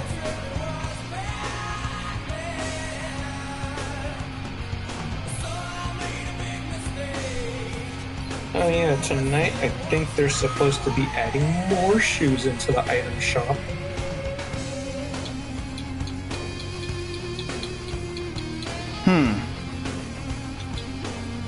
But on here? Yeah, on here. What, it's in there now? No, it's not in there right now. Oh. On the topic of Street Fighter, I think out of all the characters in the DLC right now, I think the one I'm most hyped about right now is Elena. We have not gotten any word of what happened in the events of Street Fighter 3. She is the only one right now who came from that game, and I'm hoping that they actually shed light on what happens, despite the fact I don't think Elena had any stakes in that game whatsoever. No, I think she was just kind of just there. If I remember her plot, she was... It was not a foreign exchange program. She was venturing around the world to know more about outside culture. Oh yeah, they did say that she was like... So that was her whole characterization, is she's traveling the world to know more about it. And that's not really focused on the main plot of Street Fighter 3, where you got the Illuminati trying to say oh, we're gathering all the strongest warriors in the world so that we could repopulate the world with the strongest people in the world. She's basically a filler character, because you have them. You got a ton of them in Tekken. There's so many filler characters. Most of the characters in the Tekken series are filler characters. Sometimes characters who are the main characters are the filler characters in that game. That's true too. I found it hilarious when I played Tekken 6. I play as Taihachi, completing his story campaign. It was literally, I guess, him just throwing his family off a shuttle. Man, he did a lot of shit. And then you got an alternate ending where if you play as Kuma, you not only see Heihachi nudge his family out, but they also nudge him out, so now the entire family is being thrown into space. That's the craziest thing to think about, because the thing is, Heihachi, he can be intimidating, but also the funniest guy in the game. Yeah, they you know what? Yeah, I gotta give it to Tekken with that. They can take one of the most serious characters in a game and make him one of the comic relief. That's some serious talent right there. How many characters do you see that can be the most scariest character, and at the same time they can flip it around and make them the complete opposite, make them hilarious? You don't see that a lot. You can't do that with characters like Akuma or Geese Howard. They're just built to be serious all the time. And Bison is actually a little bit funny. He got some charisma to him, because he'll do evil shit and then he'll crack jokes. He kind of reminds me of Cell in a way, but not on the same level as Cell, but he reminds me a little bit of that. What I kind of find funny about Shadow Lu, they're literally just the worst version of Team Rocket from Pokemon. They kind of are though. Because I remember the story to Street Fighter 5, and I'm just thinking you guys have the worst hidden base ever. Literally everyone has showed up here at least twice, and no one has bothered to take them out or chase them away. It literally took your terrible Nikali character to chase them out of your base. Not to mention that when you see the henchmen, they just look like these generic comedy anime style villains. Like you got your Jesse, you got your James, you got your dumb big guy that's just there, and they're just kind of bumbling idiots just running around bumping into each other and stuff like that. Yeah, man. Even when you play one of the stages in the background, you can see them trying to fight, and one of them just kind of kills himself off screen by jumping into a pit. Yeah. That's... Yeah, man. And I'm like, we're supposed to be afraid of these people? I mean, with at least the Illuminati, the henchmen looked kind of competent, despite the fact that they're just kind of standing around wearing cloaks. Are you talking about with Gil in them? Yeah. Yeah, they another look... thing I was upset about. I was kind of hoping to see like some kind of like... So you get introduced to Urian in the story mode, but he hardly does anything. I think you get one fight and that's it. And he's just literally like, okay, go back out there and do your job, and then he just disappears the rest of the movie. Yeah, man, that did suck. Because there's a lot that can be, you know, because Urian already has... There's a whole big ass thing with him and Gil and Colleen. What I found kind of sad is, so I did learn the lore of G. So apparently G is literally the planet. What?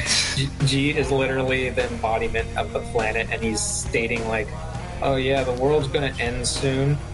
You guys just best do whatever. And they was acting like he was supposed to be the next villain in Street Fighter 6. He's not even in Street Fighter 6 right now. What's funny is when you play the arcade mode, they replaced Nikali with G as the Street Fighter 5 boss. They don't know what the hell they want to do with their characters anymore, do they? It's like they want to try new things, but then, I don't know, maybe they get negative backlash from fans, and it causes them to pull out.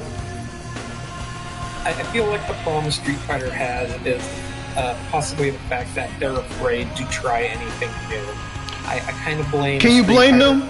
Can you blame them for that? Because I can't quite blame them for that after the events of Street Fighter. People always complain and whine about stuff, so it's like they know. I'm not even gonna say they feel like they know that if they do that, everybody and their mother are gonna be complaining and that's why they don't go all the way with it, because they know that if they do that, you know, they're gonna catch negative backlash. Because when I watched the Street Fighter V storyline, I kind of understood where they were trying to go with it, but it felt like they had cold feet midway through, so they were like, okay, we got to release this thing as soon as possible. We might as well salvage what we can out of it. Because the thing is, it felt like there was two different stories that was supposed to go on in the story mode. One looked like you were going to have a story arc revolving around Ryu, possibly because the thing is, he got a story arc without even being in the story. Yeah, he just you see him at the start of the game, and then the second time he appears, he's like, "Oh yeah, I got stronger off screen." Yeah, because he wasn't even. Nikali. That's right, because he wasn't even with the rest of them when they infiltrated the Shadow Law base, was he? He wasn't with them. Yeah. And a friend mentioned this before, but he stated that like this game was supposed to have two different narratives going on at once. You had the Ryu story, which was basically him combating his demons in order to face Nikali and take him out. And then you had the subplot, which was basically the downfall of Shadow Loop, where supposedly it was supposed to be Charlie Nash who was supposed to kill Bison. Instead, we just kind of shoehorned Ryu in there because we're like, okay, we scrapped Ryu's entire story arc, but we have to include him because he's like the main character of the series. Mm-hmm. So they just it was just very awkward because it's like Ryu appears. Okay, can you help us fight the Bison? Yeah, I'll take care of it. And then they just sick Ryu after Bison, and then that's it. Yeah, it's Ryu has like no stakes whatsoever in the story. He's just like, yeah, I'm the guy who can do the stuff you guys can't, so I'll help you guys out so that I could just go back to training. I respect what they was trying to do, but they should just with the story mode and putting a whole ass movie in the game and all that, but they probably should have just kept that separate. Have you played the arcade mode? Not really. I kind of did a little bit. Because the funny thing about the arcade mode, it retcons the story mode. I just be most of the time. I just be doing versus CPU. I just find that more fun than arcade mode because I can be random with that. I feel like Street Fighter 5 would have done better if they scrapped the story mode and just kept some of the story elements to the arcade mode. Because playing like they did with all the other games. Because the arcade mode, they actually delved a little better with the characters. Like in the arcade mode, it wasn't Ryu who stopped Bison. It was actually Charlie Nash who stopped Bison. And by the time he defeated Bison, Charlie was slowly dying. So Guile and Chun-Li were there to comfort him before he passed away. Mm-hmm. And I'm like, that would have been a better narrative than having just like, oh, we just killed Charlie Nash in the story mode, despite the fact you spent more time with Charlie Nash than you did Ryu. But we got to make sure Ryu gets the win in this story. Yeah. It just kind of like, you're getting invested in one character only for another character to pop up and just basically kill off the other character. WWE style. And the thing is, I wouldn't mind it if it weren't for the fact that Ryu was kind of absent the entire story. The story seemed like the characters who got the most screen time was Charlie, Karen, Rashid, and Chun-Li. The rest of the characters hardly appeared in the story mode. Yeah, they were kind of just like either one. Well, you know what? Jiri and Cammy got some decent airtime. Yeah, they had some story elements in there, but the thing was like the characters who ended up like defeating being like the main and stuff like that. Yeah, they hardly did anything throughout the plot. Everyone was struggling, everyone's dying and stuff like that. Where was Ryu? Oh, he was just chilling in the forest, just meditating under a waterfall for hours on end. The only reason why Ryu and Bison is even linked together is because like Ryu has that the murderous Hado or whatever it is, and Bison senses that. Yeah, but it seemed like over time, Bison kind of forgot about that.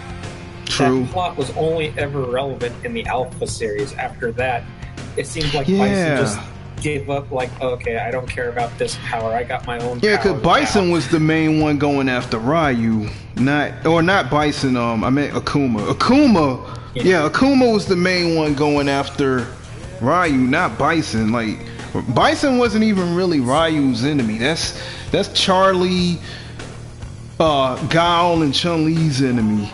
Akuma is Ryu's enemy. And honestly, I kind of prefer the original demise of Shadow Lu over the revised version. So the original version of how Bison falled was basically Akuma killed him. That made total sense by that time, because I'm like, oh yeah, that makes sense. You want to build up hype for this other villain. It makes sense for him to kill the previous villain. Yeah, but you know Bison keeps coming back to life though. Or he keeps being rebirthed or like something. He keeps reviving. He can't die because he's immortal.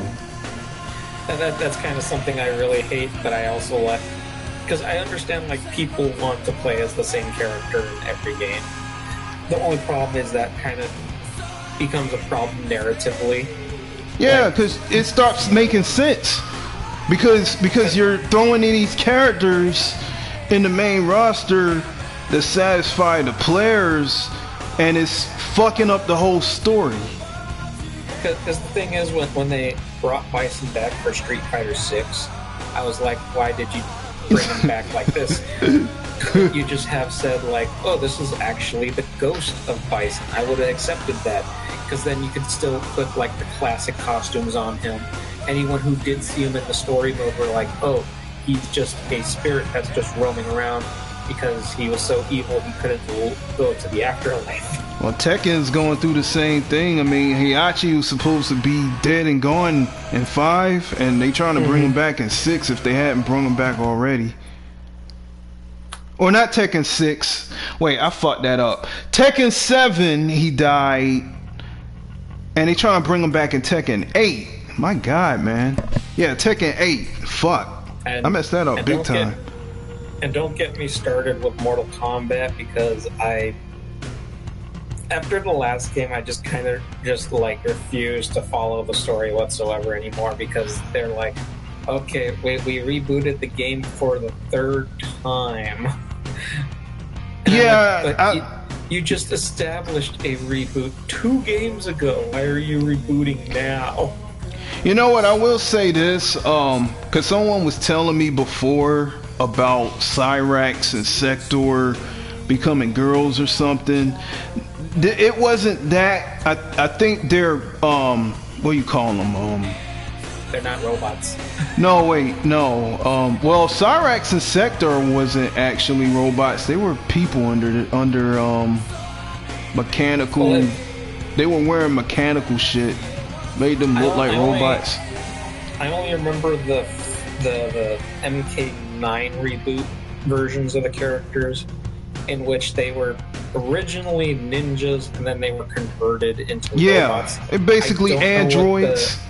I don't know what the very original concept for these characters were. I don't know if they were always robots in the original Mortal Kombat. But I do feel like making them still human kind of defeats the purpose of, like, it takes away some of the creativity you could have with the characters, because now you can't have, like, buzzsaws coming out of their chest or turn their arm into a rocket cannon or something like that, because of the fact that they're still human. There's no way you're going to have a rocket. Well, they're not. Cyrax and Sector, like, okay, so they were human, but they. I mean, think of what they did. Okay, I guess it's kind of sort of like what happened with 17 and 18 in Dragon Ball Z. I mean, not exactly the same thing, but from what I understand, I think the only organic thing about them is probably their brains. Probably. I can tell you that Cyrax was actually black. I can tell you that. I think Sector was Asian. It's been a while since I played that game. Cyrax is definitely black. So yeah. I think I wish I didn't sell my copy on the Xbox 360, because there's no way I could play Mortal Kombat 9 again. That's actually, well, the complete edition version is good. I can't speak on that. I'd be happy to play any version of that game. I can't find it in any of the stores. Damn. You might have to go to Amazon or eBay if you fuck with eBay like that. I may have to check, see if they have a used copy of it somewhere. Because again, they don't. Warner Brothers does not resell any of their old games on Steam. They don't. I haven't seen any of their other games on other consoles. So if I want to play Mortal Kombat 9, it has to be on the 360. Yeah, I think the Cyrax and Sector in the new Mortal Kombat is the who the fuck is this? Give me a second. I know the recent versions of the characters. I think they're just people inside suits. I think that's what it is. I haven't really played MK1. I've seen the DLC. I noticed they spend a lot of time without the masks on.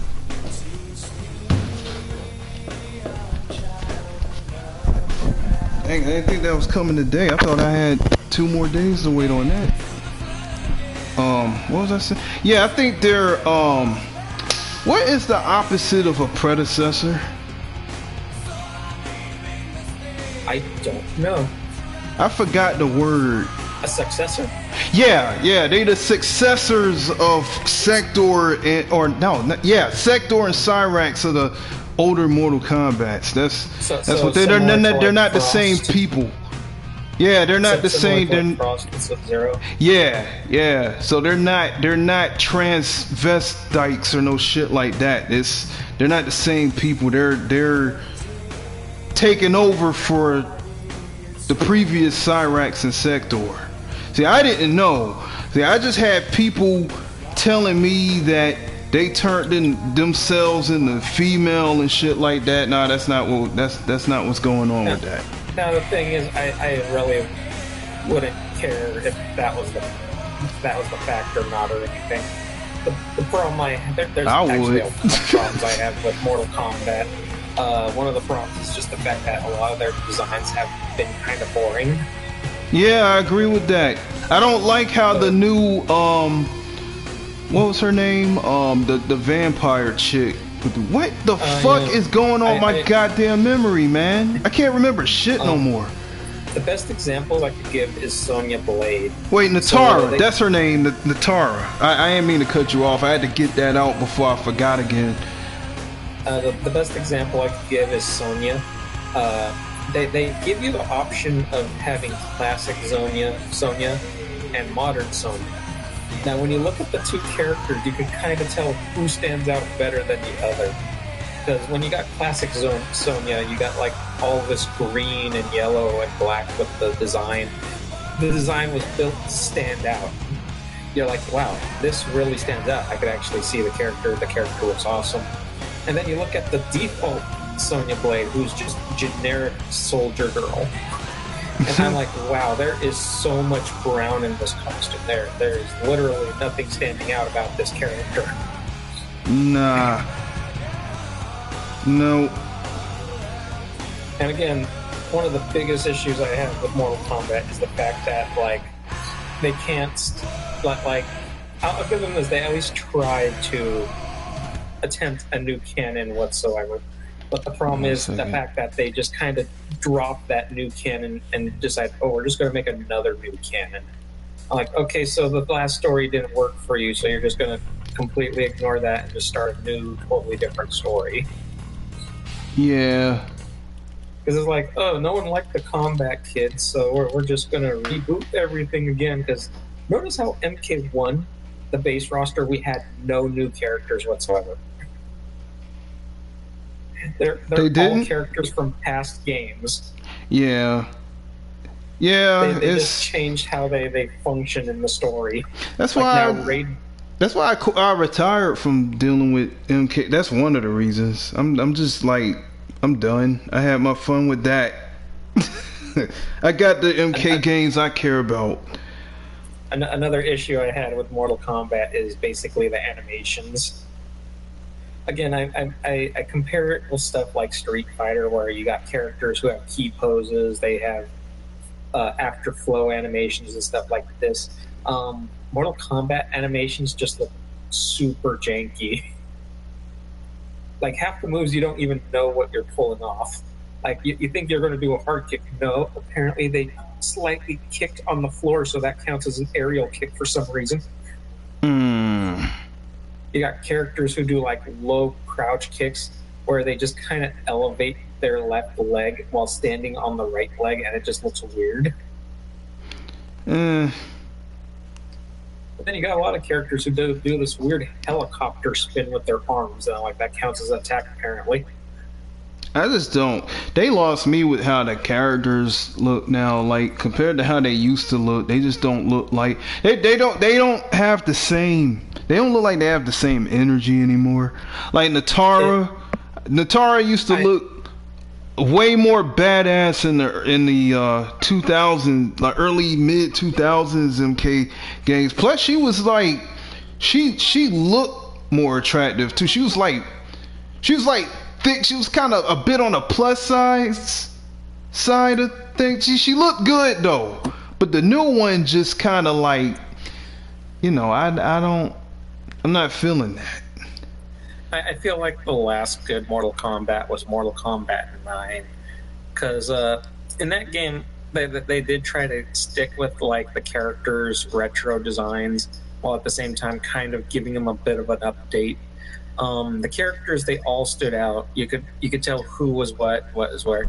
The animations, while still janky, makes sense for this game because it was supposed to be a nod to the older games.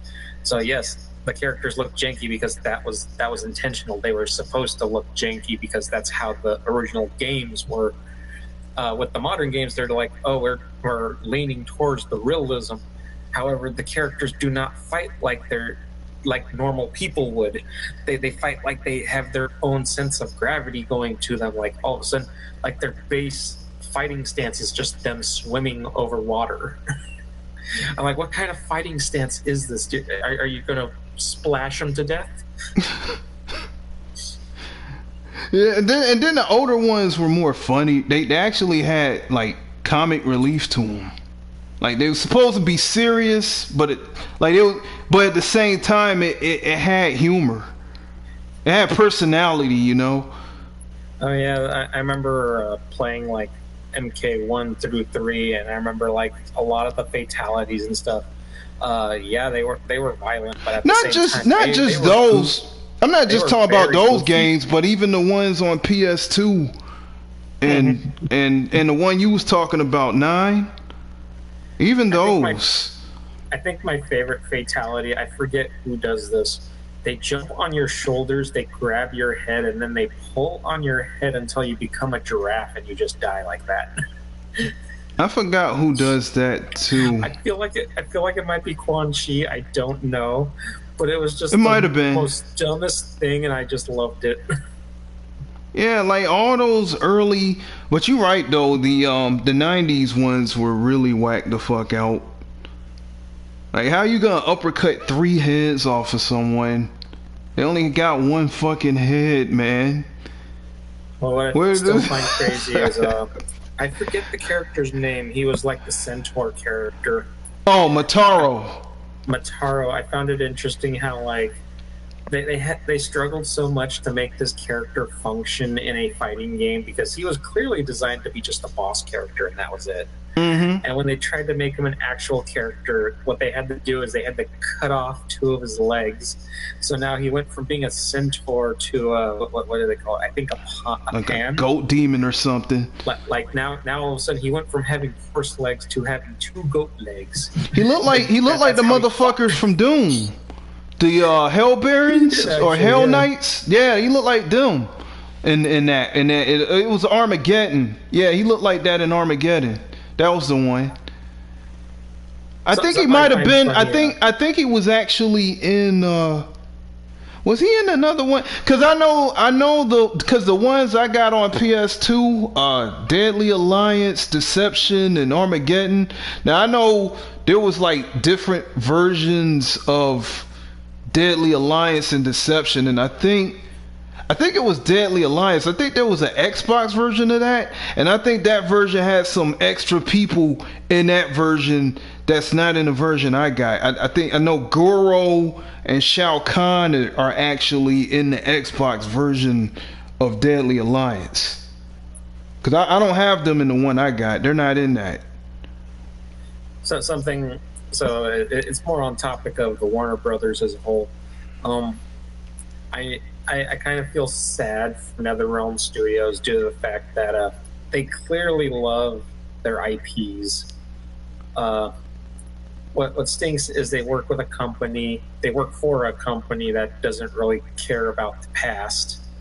I've noticed in a lot of like Mortal Kombat games, they'll eventually feature a retro stage. Sometimes it's a stage based off the older games, or sometimes it's a stage that has like arcade cabinets featuring their older games in it. Mm-hmm. And clearly they relish in their older works. The problem is the Warner Brothers does not care for their older works. We have not received any ports of any of the older Mortal Kombat games anywhere. We have not received Really? ports of any Rampage games on any modern systems. We haven't seen Primal Rage in ages. We haven't You know seen what? a new Gauntlet. You know what? The very last system that I can think of that had re-releases of those is PS2 and the original Xbox. Because I actually have the PS2 version of that. I think it's Midway Treasures. It got all those games you talking about on that. I know on the Xbox 360 they actually did port MK1 through 3. This was around the time, I guess, when Mortal Kombat versus DC was a thing. I think this was actually after that, because this was when when Microsoft was establishing, we got a new market where we could offer digital games. We call it the Xbox Arcade, and originally at the time there was nothing but arcade games in there, and Midway was actually one of them who did a lot of support. What stinks though is you can't find those games on the Xbox Store anymore. Damn. And if I remember, they made ports of MK1 through 3. They didn't. I think they wanted to make an HD version of MK1, but that never fell through. Instead, they ended up just making Mortal Kombat 9. And then after that, it seemed like Warner Brothers was like, okay, we don't want to focus on any past projects. We want future projects only. You know what? That explains why I fell off Mortal Kombat after that. And it's a shame too, because clearly this company they do like their older stuff. They're like, this is the stuff we made long ago. We really like this stuff. Clearly people like this stuff, so that's why we keep porting it on things. Yeah. And Warner Brothers is like, nah, that doesn't make us too much money. We want you to make more live service games. Wow. And that's why we end up with more games like these. So they kind of sold out to Warner Brothers in a way. Well, in a way, yeah. They were already bankrupt as it was, and if it wasn't for Warner Brothers, the whole company probably would have went under. Dang. It just stinks because it's like they're sitting on tons of IP that they're not doing anything with. I still hope that we might see maybe a nod to another game franchise, because I would like Killer Instinct actually featured the Battletoads in there. Yeah, I saw that. I would actually buy a Mortal Kombat game if they made a reference to any of their other IP in there. Say, like, maybe they added a character from Primal Rage. Maybe they added a character from Gauntlet. Maybe they added a character from the Rampage series. They could. That would be something that I would be really interested in, because at this point right now, I don't really care for Mortal Kombat. You're not the only one. You know what? It sounds to me like you and me pretty much separated ourselves from Mortal Kombat around the same time. Like I said, Mortal Kombat versus DC was my last one. Mortal Kombat, mine was my last one. I did kind of like MK versus DC to some extent, but it did feel like they clearly was not working with the same kind of passion as they did with MK9.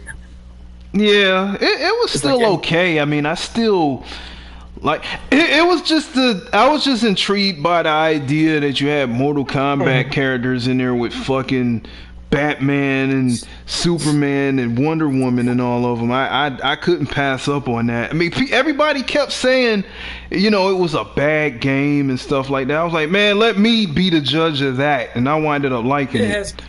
It has good ideas. I think the problem was at the time you had conflicting. What's the word I'm looking for? Like, at the time, DC was not known for having like a dark storytelling or anything like that. Yeah. Whereas Mortal Kombat, you're like, okay, you're putting edgy with kid friendly. That's not a combination that usually works together. They kind of killed that. I have to say they did a good job with that one, man. You wouldn't think so. And the thing is, now we could actually do that if we want to, because the thing is, what I find ironic is, I remember back in the 90s, Marvel was considered the edgy comic book company where DC was the kid-friendly.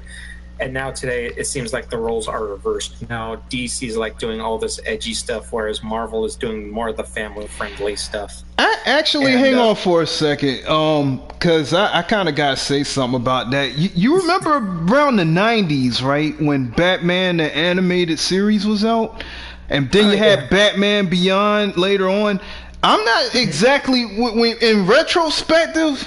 I'm not exactly sure how kid-friendly those shows actually were. Like, when you really look like back at those shows, those shits were kind of like, you wouldn't want your kids to watch that shit. For real. So looking back on Batman, yeah, he was a lot more of the stuff you want to see from that kind of storytelling. The thing was, at the time, well, even now, Batman's really the only thing that I feel like DC gets money off of. Look at how many movies and shows they made with Batman as like the center. You have like a ton of Batman movies. Joker has his own movie. Harley Quinn has her own set of movies.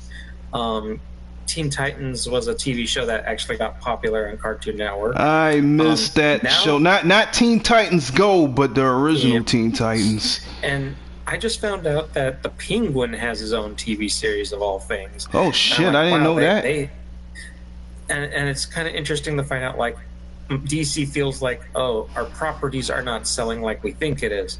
However, everyone likes Batman. Why don't we just make a cinematic universe out of Batman? Yeah. Batman always been kind of, because see, Batman was kind of like on the kiddie side back in like the 60s, 70s, and 80s, and then in the 90s they really like went a whole nother way with him. I liked it. That's actually when I first really started liking Batman. And like I said, I was still a kid when all this was going on, but I actually liked the darker Batman as a kid. Like, I liked the one that had all that adult shit in it as a kid watching. And I think it's because of Batman, the modern DC universe has been going for like that more darker tone for their characters, because I notice like a lot more Batmans, they're trying to turn him into like this, not exactly a villain, but he's in the villain category. Really? Like because I've noticed a lot of stories where they try to turn Batman into this controversial villain character, where he's like, no one is like doing anything to make this world better, so I might as well just do it by force. Oh, well, yeah, he's just I wouldn't call him a villain. He's basically a damn super vigilante. That's what he is. But you know what I have a problem with? How is Batman, see, because now Batman coming off like a fucking hypocrite, because didn't Batman have an issue with Superman doing this in Injustice? Yeah, in the video games, so basically Superman was killing off all the villains, whereas Batman's like, no, you can't do this. This isn't right. The way the story is supposed to be telling you is basically Batman's trying to give Superman back his humanity. Because the thing about Superman is his whole gimmick is about, like, yes, he's this godly being, but he wants to make sure that everyone has like the chance to actually do good. Yeah. And that's basically what Batman's trying to get back into Superman. However, in this particular universe, Superman's not having any of that anymore. You know what? I have to say, when I was playing through the Injustice game stories, I'm gonna be real honest, man. I was siding with Superman, Wonder Woman, Robin, Flash. Well, Flash eventually turned over and joined up with Batman, but in the first one, when he was with Superman, I was with them on that. The only thing I didn't like though was when Superman went and killed Shazam. He had to do that. He had to do that, man, like that. That was fucked up. Out of that whole thing, that was the one thing I had an issue with.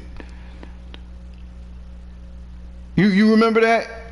Did you play through the first one? Did you play story mode in the first Injustice? Yeah, that's literally the only thing I do when it comes to any of the NetherRealms games. I did complete the story for the first game, and I'll be honest, I did side with Batman with the way things are, just because I know who Batman is and I kind of understand why he does what he does. The character I actually hated the most in that game was actually Wonder Woman. Really? Just because of how quickly she just jumps to one side. I kind of forgot how she was in the first. It's been a while. I remember certain things. I don't remember everything that happened in the first one, but from what I remember in the story, I remember this being mentioned in the campaign. I believe. I think Batman said, "You were so quick to jump on Clark Kent the moment Lois Lane just fell out of the picture." oh damn! You know what? She's actually in love with Superman in that. Yeah, that's right. I think that's the main reason why she was with Superman, is because she wanted to do things with him. Well, actually, one of my favorite pairings that I've seen in the various different DCs was with Batman and Wonder Woman, just because of you got this super goddess who's just like, oh, this guy is mortal, but he's so competent compared to everyone else in this league. I could always see Wonder Woman going with, because I always saw Wonder Woman as somewhat of a female version of Superman. Well, what's funny is there's actually a version like that. Well, Supergirl, of course, but before her, well, not Supergirl. There is a so there was a universe where there was evil variants of the characters. If I remember, they all went by different names. Like instead of Batman, you got the Owl. I think his name was the Owl, or his name was Owlman. I don't remember. Superman in that particular universe was called Ultraman. And if I remember, Wonder Woman in that universe was not really Wonder Woman. Instead, she was actually an evil Kryptonian. Mind you, I think Ultraman is not a Kryptonian. He just has the same power set as Superman. He's not a Kryptonian. He's just super powered. But apparently the one Kryptonian in this is actually Wonder Woman's alternate variant, where I think her name is Superwoman or something like that. I forget her name. I just know that she has her hair up in a ponytail, and she basically just wears all black. So they really did have a Superwoman in DC. Holy shit. And she was evil. Yeah. Now I want to see. Now I'm gonna have to pull that up and see what she looked like. I'm trying to remember the name of their group because they were not called the Justice League. If I remember, in that universe, Lex Luthor was the good guy. Yeah, I done seen this dude be. You know what? His role was the most confusing to me in Smallville. Because he would be a good guy one season, then a villain the next, then a good guy again. Like, this dude had more face heel turns than anybody in fucking wrestling. Well, what's interesting about him is his origins in terms of how he was created. He was planned to be a good guy at when he was first in the conceptual stages. He was basically just supposed to be this super smart character. He was supposed to be basically like Doctor Doom, but nice. And what ended up happening is they ended up having a better idea, which was Superman. So what ended up happening is they ended up using Lex Luthor as this idea, like, well, we have this other character concept. Let's just make him a villain. So that's basically what happened. It kind of reminds me of like how Sonic the Hedgehog was created, because like originally it wasn't Sonic the Hedgehog, it was Dr. Robotnik, and he was not called Dr. Robotnik, he was called something else, and his whole gimmick was about like he's going through dreams and you go through these dream stages. But Sega was like, oh, but that sounds too similar to Mario, we could get sued by Nintendo, so let's try something Super else. Mario Brothers 2. So they ended up going like, oh, you know what, we got this little fast animal thing, we could do a game around that. And they're like, okay, we'll reuse the dream guy and make him an evil scientist then. I never knew that. How do you be finding out this stuff? I actually used to. So I don't remember if you ever watched. You ever watched G4 TV? I've heard of it. I didn't realize that was actually a show. I thought it was just a commercialized advertisement that came off looking like a show. It was actually a TV channel, and Oh. one of the episodes they would do was basically video game history. In Why which did they I would not go know around about characters. this? How did I not know about that? One of the characters that they delved into was Sonic the Hedgehog and Dr. Eggman, in which they would tell the origins of like not only the characters themselves, but also the conceptual stages that they went through to making these games happen. Like Sonic the Hedgehog, he was not originally a hedgehog, but he was a blue rabbit. And I do know about that one. I have heard about that. And Dr. Eggman, he was not originally a scientist. He was just he still had the mustache and beard. He was just dressed in his pajamas. And originally, his concept was he was supposed to navigate dream-like stages in a platform-style game. However, the developers were like, well, this is kind of too similar to Mario Brothers, and we don't want to end up on Nintendo's bad side because they could probably sue us. So they decided to scrap the idea, and instead they repurposed Dr. Eggman as an actual scientist character for Sonic the Face. You know what? Now that you mention it, Dr. Robotnik always has reminded me of a cross between Mario and Dr. Wily from Mega Man. It's the mustache. Yeah. And then Sonic, you know, he already kind of reminded me of like Mega Man if he was a hedgehog instead of a fucking robot man.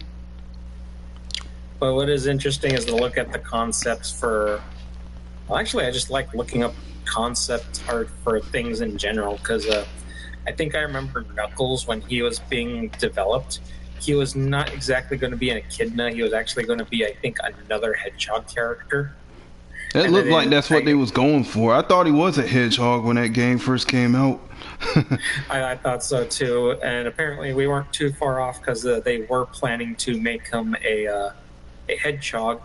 Eventually, they were like, "Well, he looks too closely to Sonic, so we'll just make him based off another animal," which still they don't look like the animal that they're based off of. No, but hey, that's what makes it fun and interesting. Mm-hmm. Yeah, you know what? It's funny that they said that too, because years later they would make an actual evil clone of Sonic down the road. Mm-hmm. How's about that? And then a female version of Sonic, Amy. Well, she came I think first. It wouldn't be till like many years later I would find out like they would actually come up with numerous different love interests for Sonic. Mm-hmm. From what I remember, I think I remember this in one of the collection games. I mean, you had Sally Acorn. Oh no, it wasn't Sally. I mean, she was one of them. Well, she not in the video game sense. Well, no. Originally, what was planned was they were going for it looked like they were going for a Who Framed Roger Rabbit route with the relationship, as you had a anthropomorphic animal paired up with a cartoonish human. Yeah, that was that Sonic movie that came out. I forgot, what was it, 98? Oh, no. Again, this is not based off other media. This is based purely off the video games. The way the woman looked, she looked like a short-haired Pauline from the Donkey Kong series. Candy? You talking about Candy from Donkey Kong Country Part 1? Do you know who Pauline is from the Mario series? Oh, I'm thinking of, damn. All right, yeah. Yeah, this woman wore a very very tight red dress. The only difference was her hair was like she had this short, scruffy blonde hair look to her. But the rest of her design looked like it was very based off Pauline. Okay. And supposedly the developers were like, nah, that we don't want this character in the game, so they didn't incorporate the character in the game. They did make a second attempt of adding another female love interest to Sonic. I forget the character's name, but she was supposed to appear in one of the Sonic games. There was concept art of her. She kind of looks like a hedgehog version of Princess Sally. If I remember, she wore a dress. I think she wore a jacket, and she had like she still had like the quills like Sonic the Hedgehog, but she had like these brown bangs that would pop up from the front of her head. Man, they really should have just went ahead. Well, I mean, I think I have an idea why they didn't, because I don't think Archie Comics would allow them to put Sally Acorn in those games like that. Oh, she was included in one game. She was in Sonic Spinball in the bonus stages. And the original American Dr. Robotnik was in Mean Bean Machine. She wasn't in that game. Oh no, but Robotnik was. Well, yeah. Well, Robotnik's in everything. Not the animated TV show version. This one was specifically based off the cheesy Roadrunner Sonic cartoon. Yeah, that's the one with Grounder, Scratch, Coconuts. Yeah. Even though Coconuts wasn't in, he would be like in every other episode. Grounder and Scratch would be in every episode. It's like Coconuts was the. I just always wonder why he wasn't in all the episodes like that. Probably didn't know what to do with him. And then then all three of them is actually in like regular enemies in Sonic 2. Speaking of concept art, I remember a lot. So one of my favorite things to do is I like to look at the concept art for like Capcom games, because it's interesting, because the thing how they work their games. If a concept art does not work for a specific game, they could just reuse it for another game. You remember Felicia from Darkstalkers? Yeah, she's one of my favorite characters to play with in Marvel vs. Capcom. In Marvel vs. Capcom 3, she has an alternate costume, which is actually based off a game called Battle Circuit.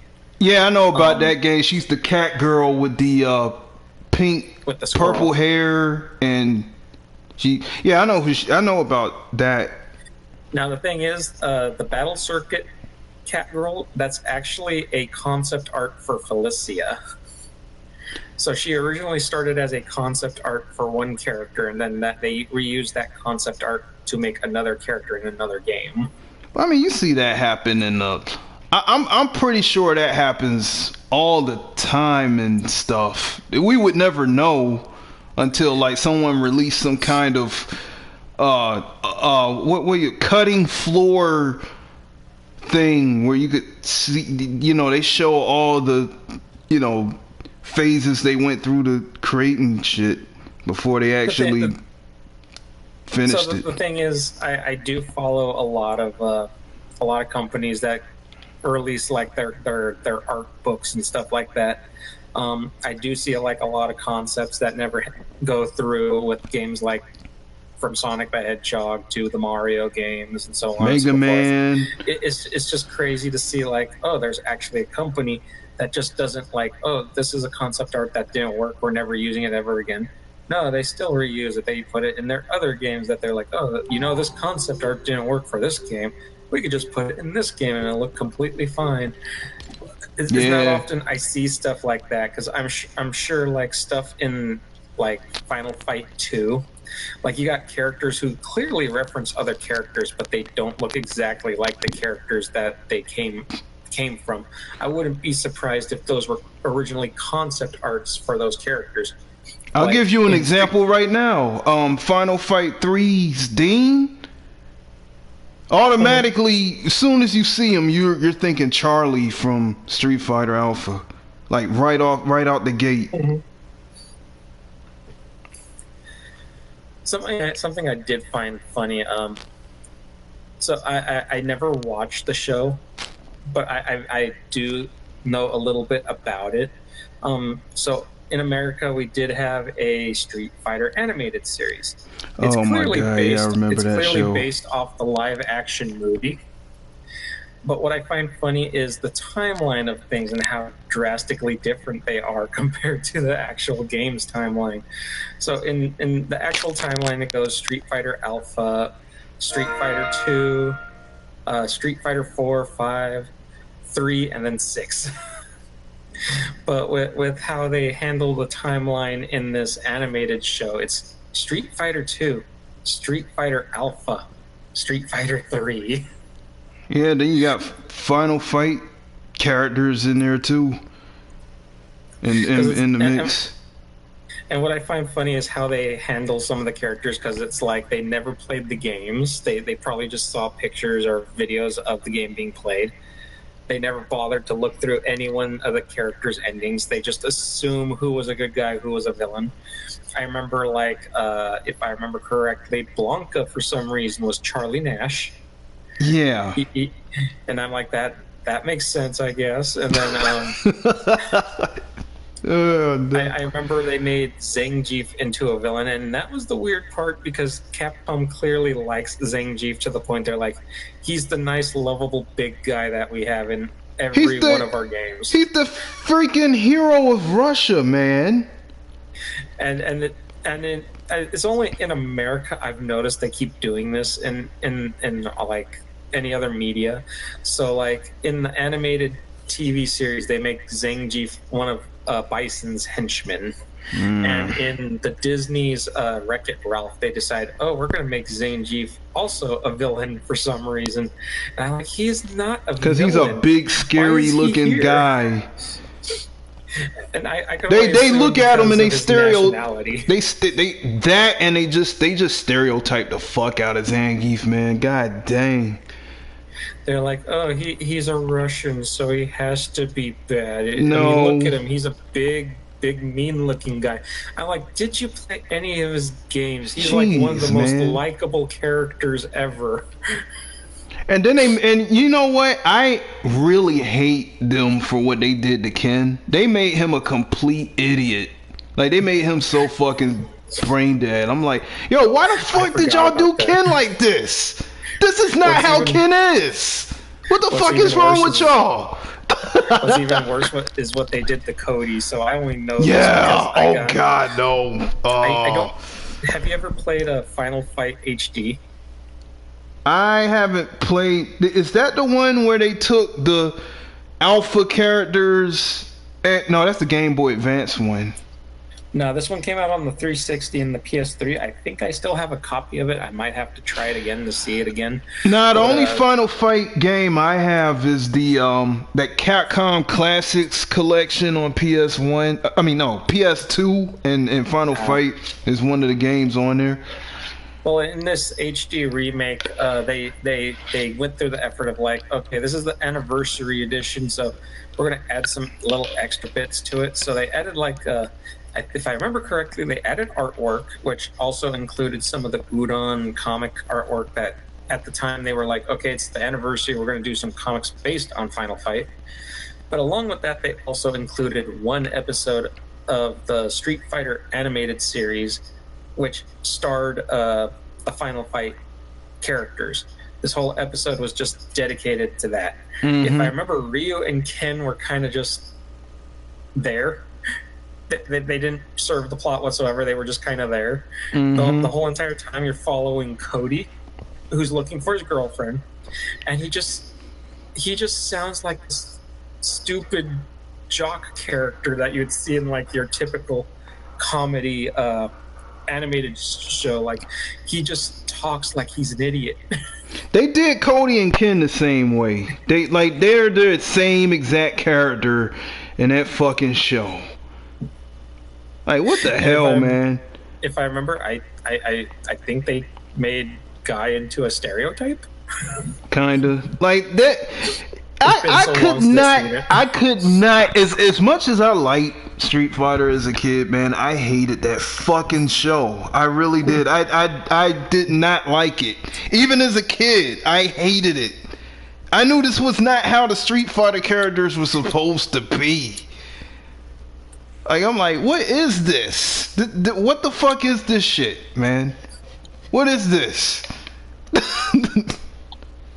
Speaking of which, me a They second. did way better with the animated movies, man. That fucking show, I mean, that's some shit you watch when you high, man. Like, you just not taking that shit seriously. You watching that motherfucker like like it's a comedy. That's how you gotta treat that. There's a free emote in the shop right now. Oh, what is that? Because they have their new kicks in the shop right now. Didn't even give us the option to look at what it looks like. Okay, let's try it on. Oh, you don't even let me use it on the skin I'm currently wearing. Okay, I see how it is. Oh, Scully's back. I actually haven't seen her in here in a hot minute.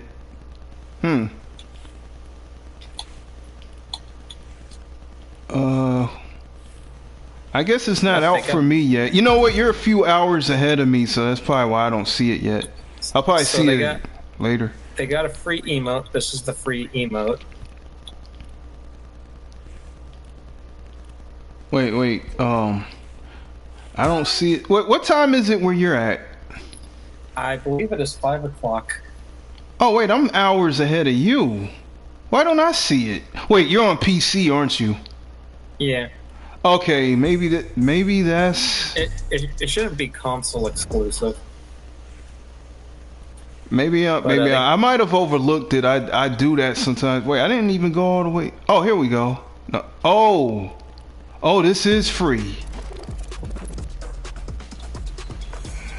The shoes, however, you know are what? not. I highly doubt I'm going to buy the shoes. I ain't turning down no free shit.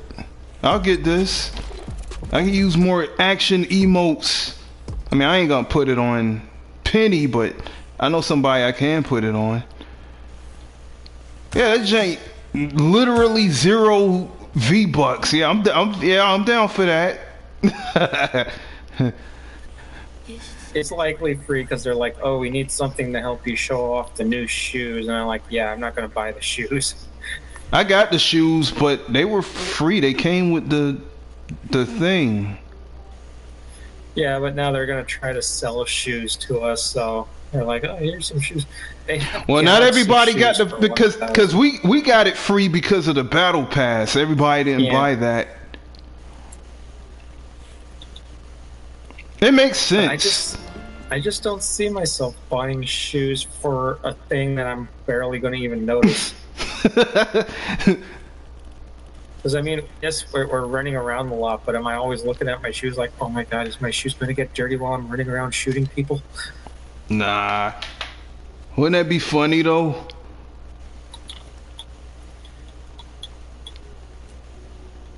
I still have to pick up the Nike Goddess at some point.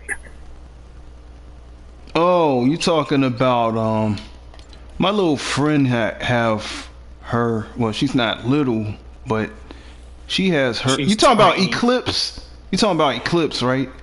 No, the one above Eclipse. Oh, you talking about Air? No.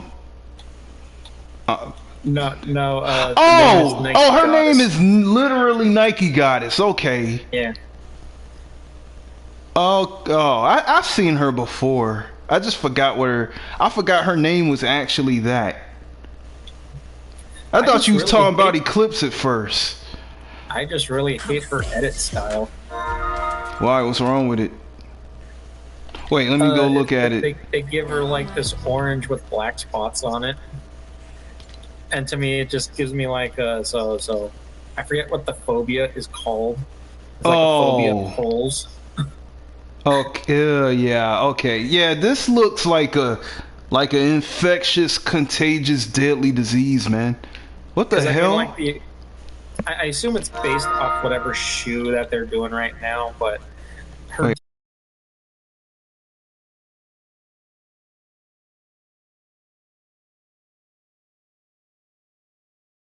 Oh, wait a minute, man. My stick man just hit me up and yo, this is the emote that Oh man! Yeah, it's this the one. This the one I wanted. Yo, they finally brought this shit back. Yo, I'm glad Which he one sent is me it? that. I can't believe I didn't see that. And I was scrolling all up and down this fucking shop just now. Yo, hold on, man. I gotta edit this. Hang on, I'll show you in a minute. Man, yo, why it take them so long to bring that back? Oh, yo, it's only a matter of time for Drop D come up in here, man. They've been putting a lot of shit in this store that I've been like thinking about. You even spoke on it a couple months ago. When you and me that one day when you and me was hanging out and I was talking about how much I really wanted to see Desdemona in the shop, and then she was in there the very next day. Yeah. Yeah, I couldn't even believe that. And that ain't the only time that happened either. Yeah, I need to make sure my shit is right so that if Drop D does show up, I can get her, man. I've been wanting her longer than anyone else. Okay, where's that free emote that I'm never gonna use? Man, I got shoes. Where am I gonna put it at? Oh man, I'm gonna have to sacrifice one of these.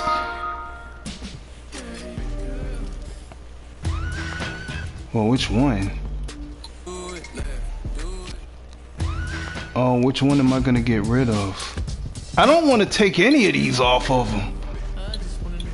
Well, if I have to choose, I'll choose this one. I gotta put that other one on them. I just realized I can't gift the new emote to anyone. What new emote? What was that?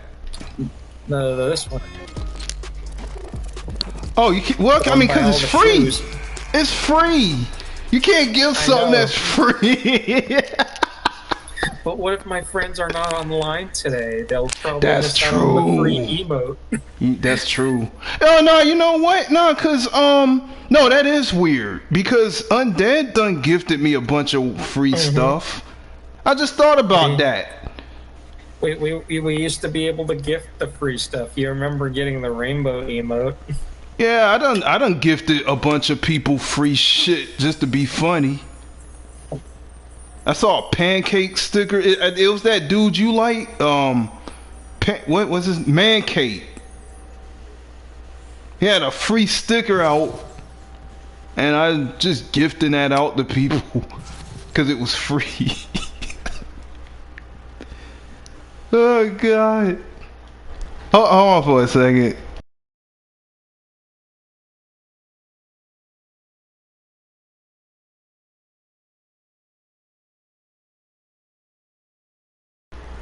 Yeah, man, I didn't even see it there. See, this is the one right here. Oh, that's the emote you were looking for? Yes! I was way off. Yeah, they did it. This shit was just not in there. I would keep looking for that, and looking for that, and looking for that, and it would never be there.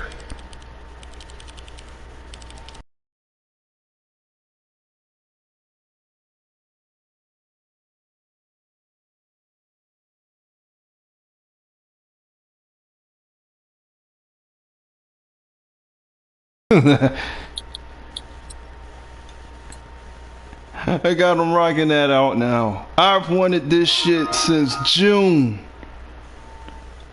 Cause I saw somebody else, I was playing it. It was like when I first came back to this, and I was rolling with mechanic all the time. Cause I think at the time I only had her, Rust, and who was the third character that came out in that Wastelander thing? Cause I already forgot. It was so long ago. I just remember that Mechanic and Rust were the first two, and I think Raider and the big cybernetic dude were the last two. Right, Raider. That's all I remember. I don't remember the order the rest of them came in. But anyway, I remember I was playing that zombie game with Mechanic, and then this dude showed up with a Rust and started doing that damn dance in front of me. And ever since I saw that, I've been looking for that fucking emote.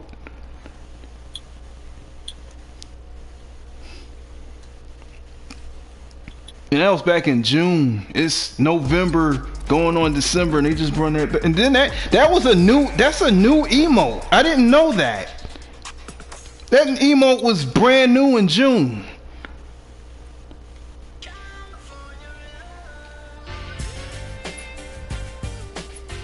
You know, it's weird. I never thought to do a team with Rust and Bright Raider.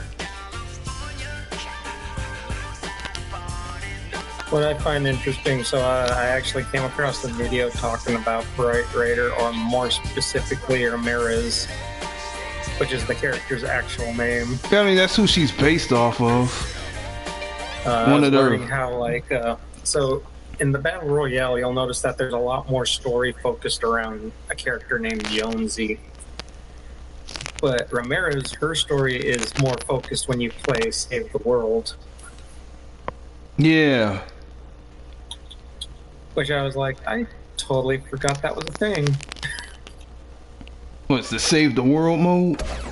No, that like there was a main character in that mode.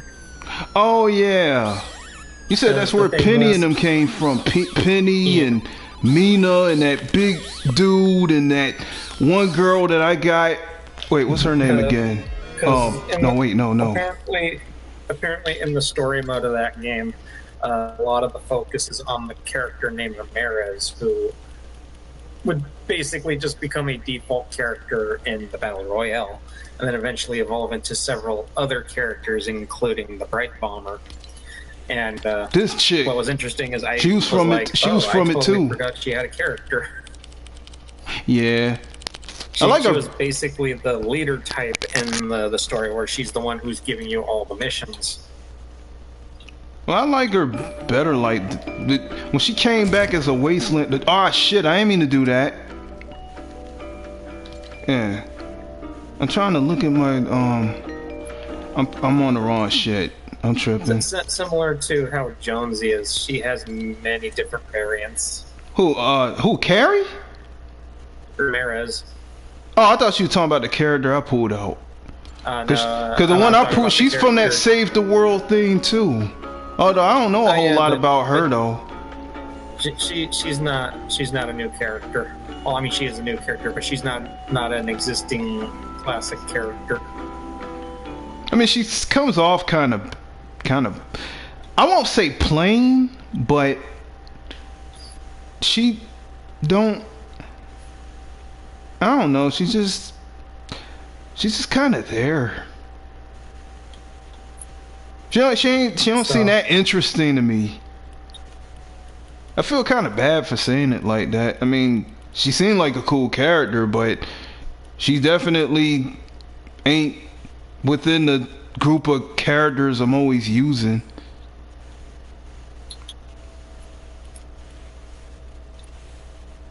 So that also implies that this character is also Ramirez. Oh wait! I'm coming back. Wait, let me switch this.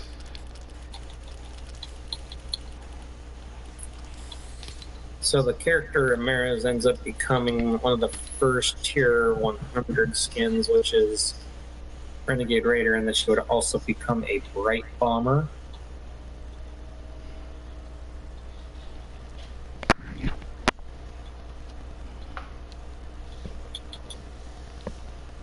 Oh, that's not Ramirez. Speaking of, this chick almost kind of sort of looked like her. Well, no, she looked like Headhunter.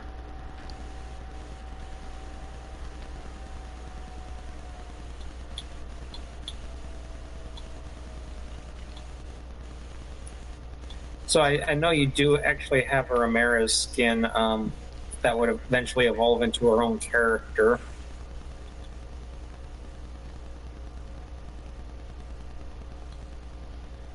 I just don't know her name. She's just the one luchador character in the game.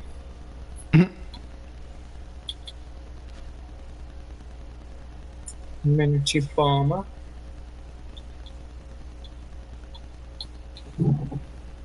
I'm straight with freaking Bright Raider from the Wastelander joint. To me, that's still my favorite variant of her. Out of all the other ones I've seen. I'm just pulling out all the variations of that character because I like. Well, I said, the one you recently... showed me in the messages look kind of cool. Like if I came in and after the Wastelander season and missed that actually would have been the one that I would have got. I forgot which one that was you showed me.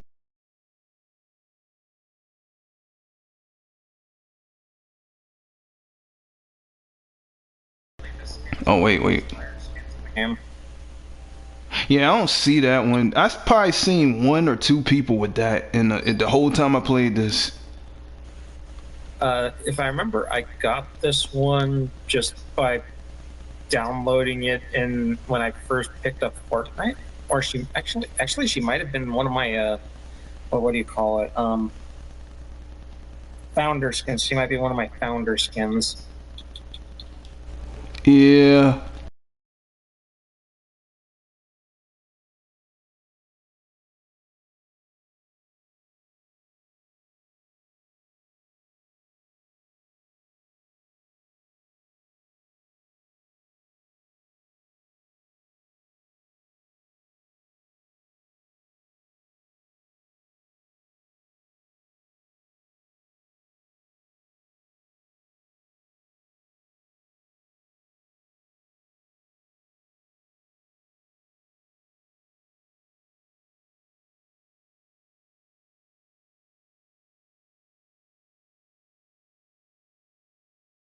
One you got out right now? Oh no. No, she's actually in the shop right now. Who? Bright Agent? Yeah. Oh, she I didn't see her in there. Like I said, if I missed out on the Wastelander version, I would have got her. But she's the next best thing. She's in the shop right now. She's actually in the bundle section. She is $3.75. I see her in here as Whiplash. I guess I gotta go further down. So if you go to special offers and bundles, she's the first one on that tab. Oh, see, they showing her as a Lego on the thing. That's why I missed it. Okay. Yeah, her. Yeah, she actually looks pretty cool. She don't look plain like the original model of her. I think what I really like about the design is probably the pop-up collar, just because of the fact there's not a lot of skins that have that. I think her whole look is cool. Like I said, if I didn't have Wastelander Bright Raider already, I would have got her. And to me, that's the next best thing to that. But since I got the Wastelander one, I'm like, well, you got dead set on that. The thing is, you can always like do randomized loadouts where you could swap between the two. It's always nice to have options. Yeah, that's true. Like I got this character, but I also got another variation of that character. Yeah. I mean, I already got so many variants of things already. It's like I don't want to have a whole lot of variants. I want to, cause I already got like. Let me think.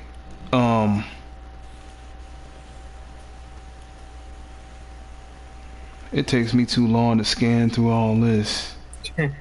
Hold on, and again, I don't even have that. It's getting there already, though. I mean, this is a lot of people for me to have for someone that's only been on this shit for like 5 months, man. 5 months and already gotten over 100 characters in this fucking shit. Became an addiction just collecting fucking characters in this game. It's done become Pokemon all of a sudden.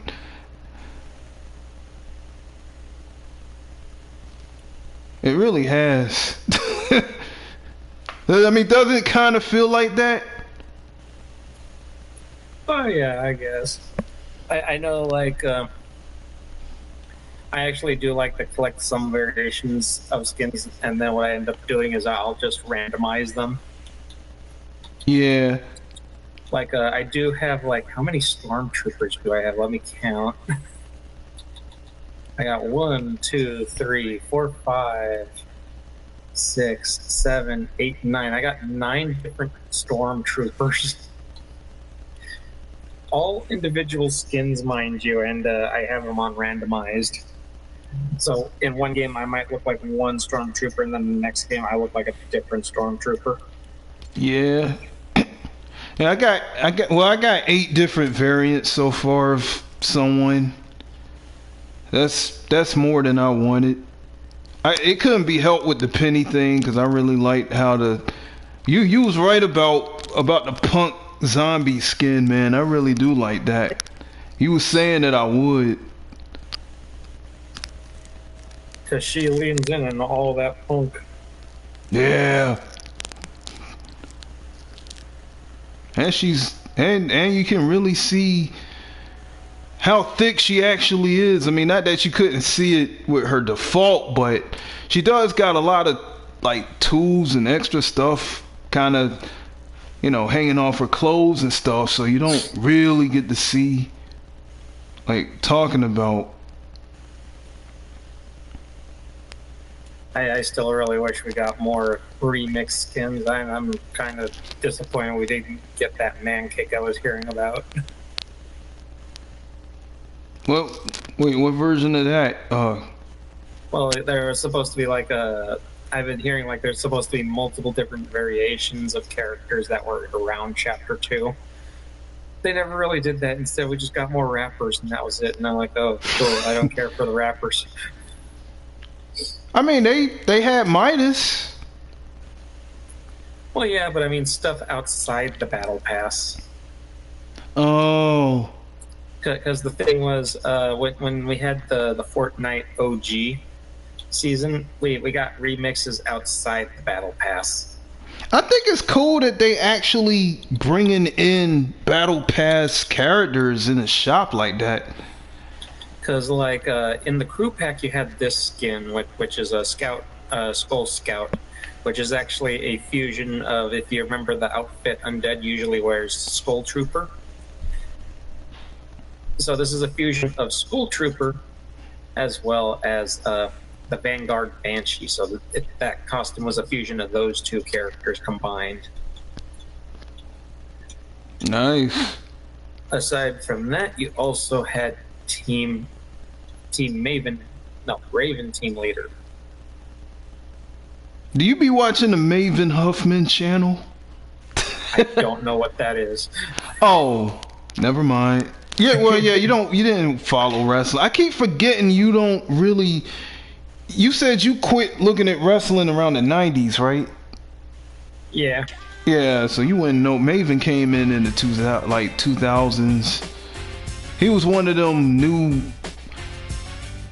He was one of the well, you could have called him a next generation, but he wasn't in there. I mean, he was in there for a good while. There wasn't nobody in there. You ever heard this thing called Tough Enough? Yeah. He came in through that. I remember Maven now. Yeah, he got a channel I be looking at all the time. He's one of the very few ex-wrestlers I watch that don't have like a whole lot of negative stuff to really say. It was kind of cool. He got really cool attitude about everything, man, because like the rest of those channels I be looking at, oh, they be just trashing their time in there. But not him. I admire that. He actually wasn't bad. I mean, I liked him when he was in there. I be playing as him in the fucking game. He was only in one game. I think that was kind of shit. I mean, they could have at least put him in Here Comes the Pain and one of the SmackDown versus Raw games too, but whatever. I would have thrown them in myself, but I ran out of room. They only let you throw in so many people in that create a superstar mode. It has a fucking well, I mean, you can throw in like 32 people. I mean, that is a lot.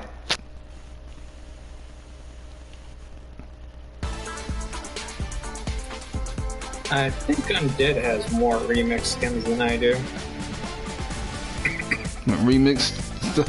What doesn't this man have? I swear to God, I keep looking to try to surprise this man with something, and he already fucking owns it. I've been trying to gift this man for 3 straight, well, not 3 straight weeks, but since I came back on here, I've been trying to gift this dude. And he already have the shit. He is kind of an OG player, so he's been here a lot longer than all of us. Yeah, man, I can't gift him anything. He already has it every time I try to do that.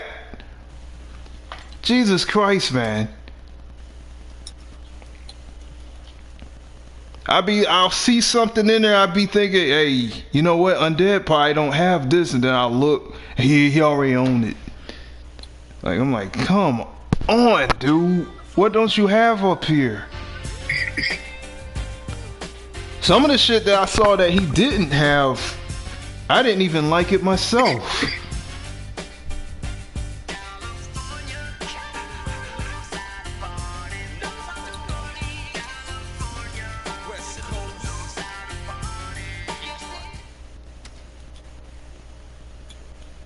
Well, I'm probably gonna head off for a while.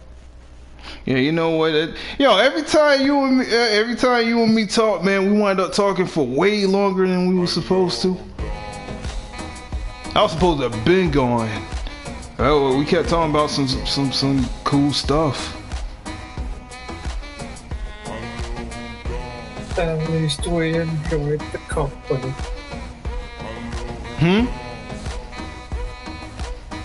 At least we enjoyed the company. Yeah. I mean, I ain't talked to you in a hot minute, so. Well, I'll let you do your thing. I'll see you later. Yeah, I gotta try to unlock this stuff before the second happens, or I ain't gonna get another shot at that. That's why I came back. Yeah, I'm gonna need it, man. You take care. Hey, you too, man.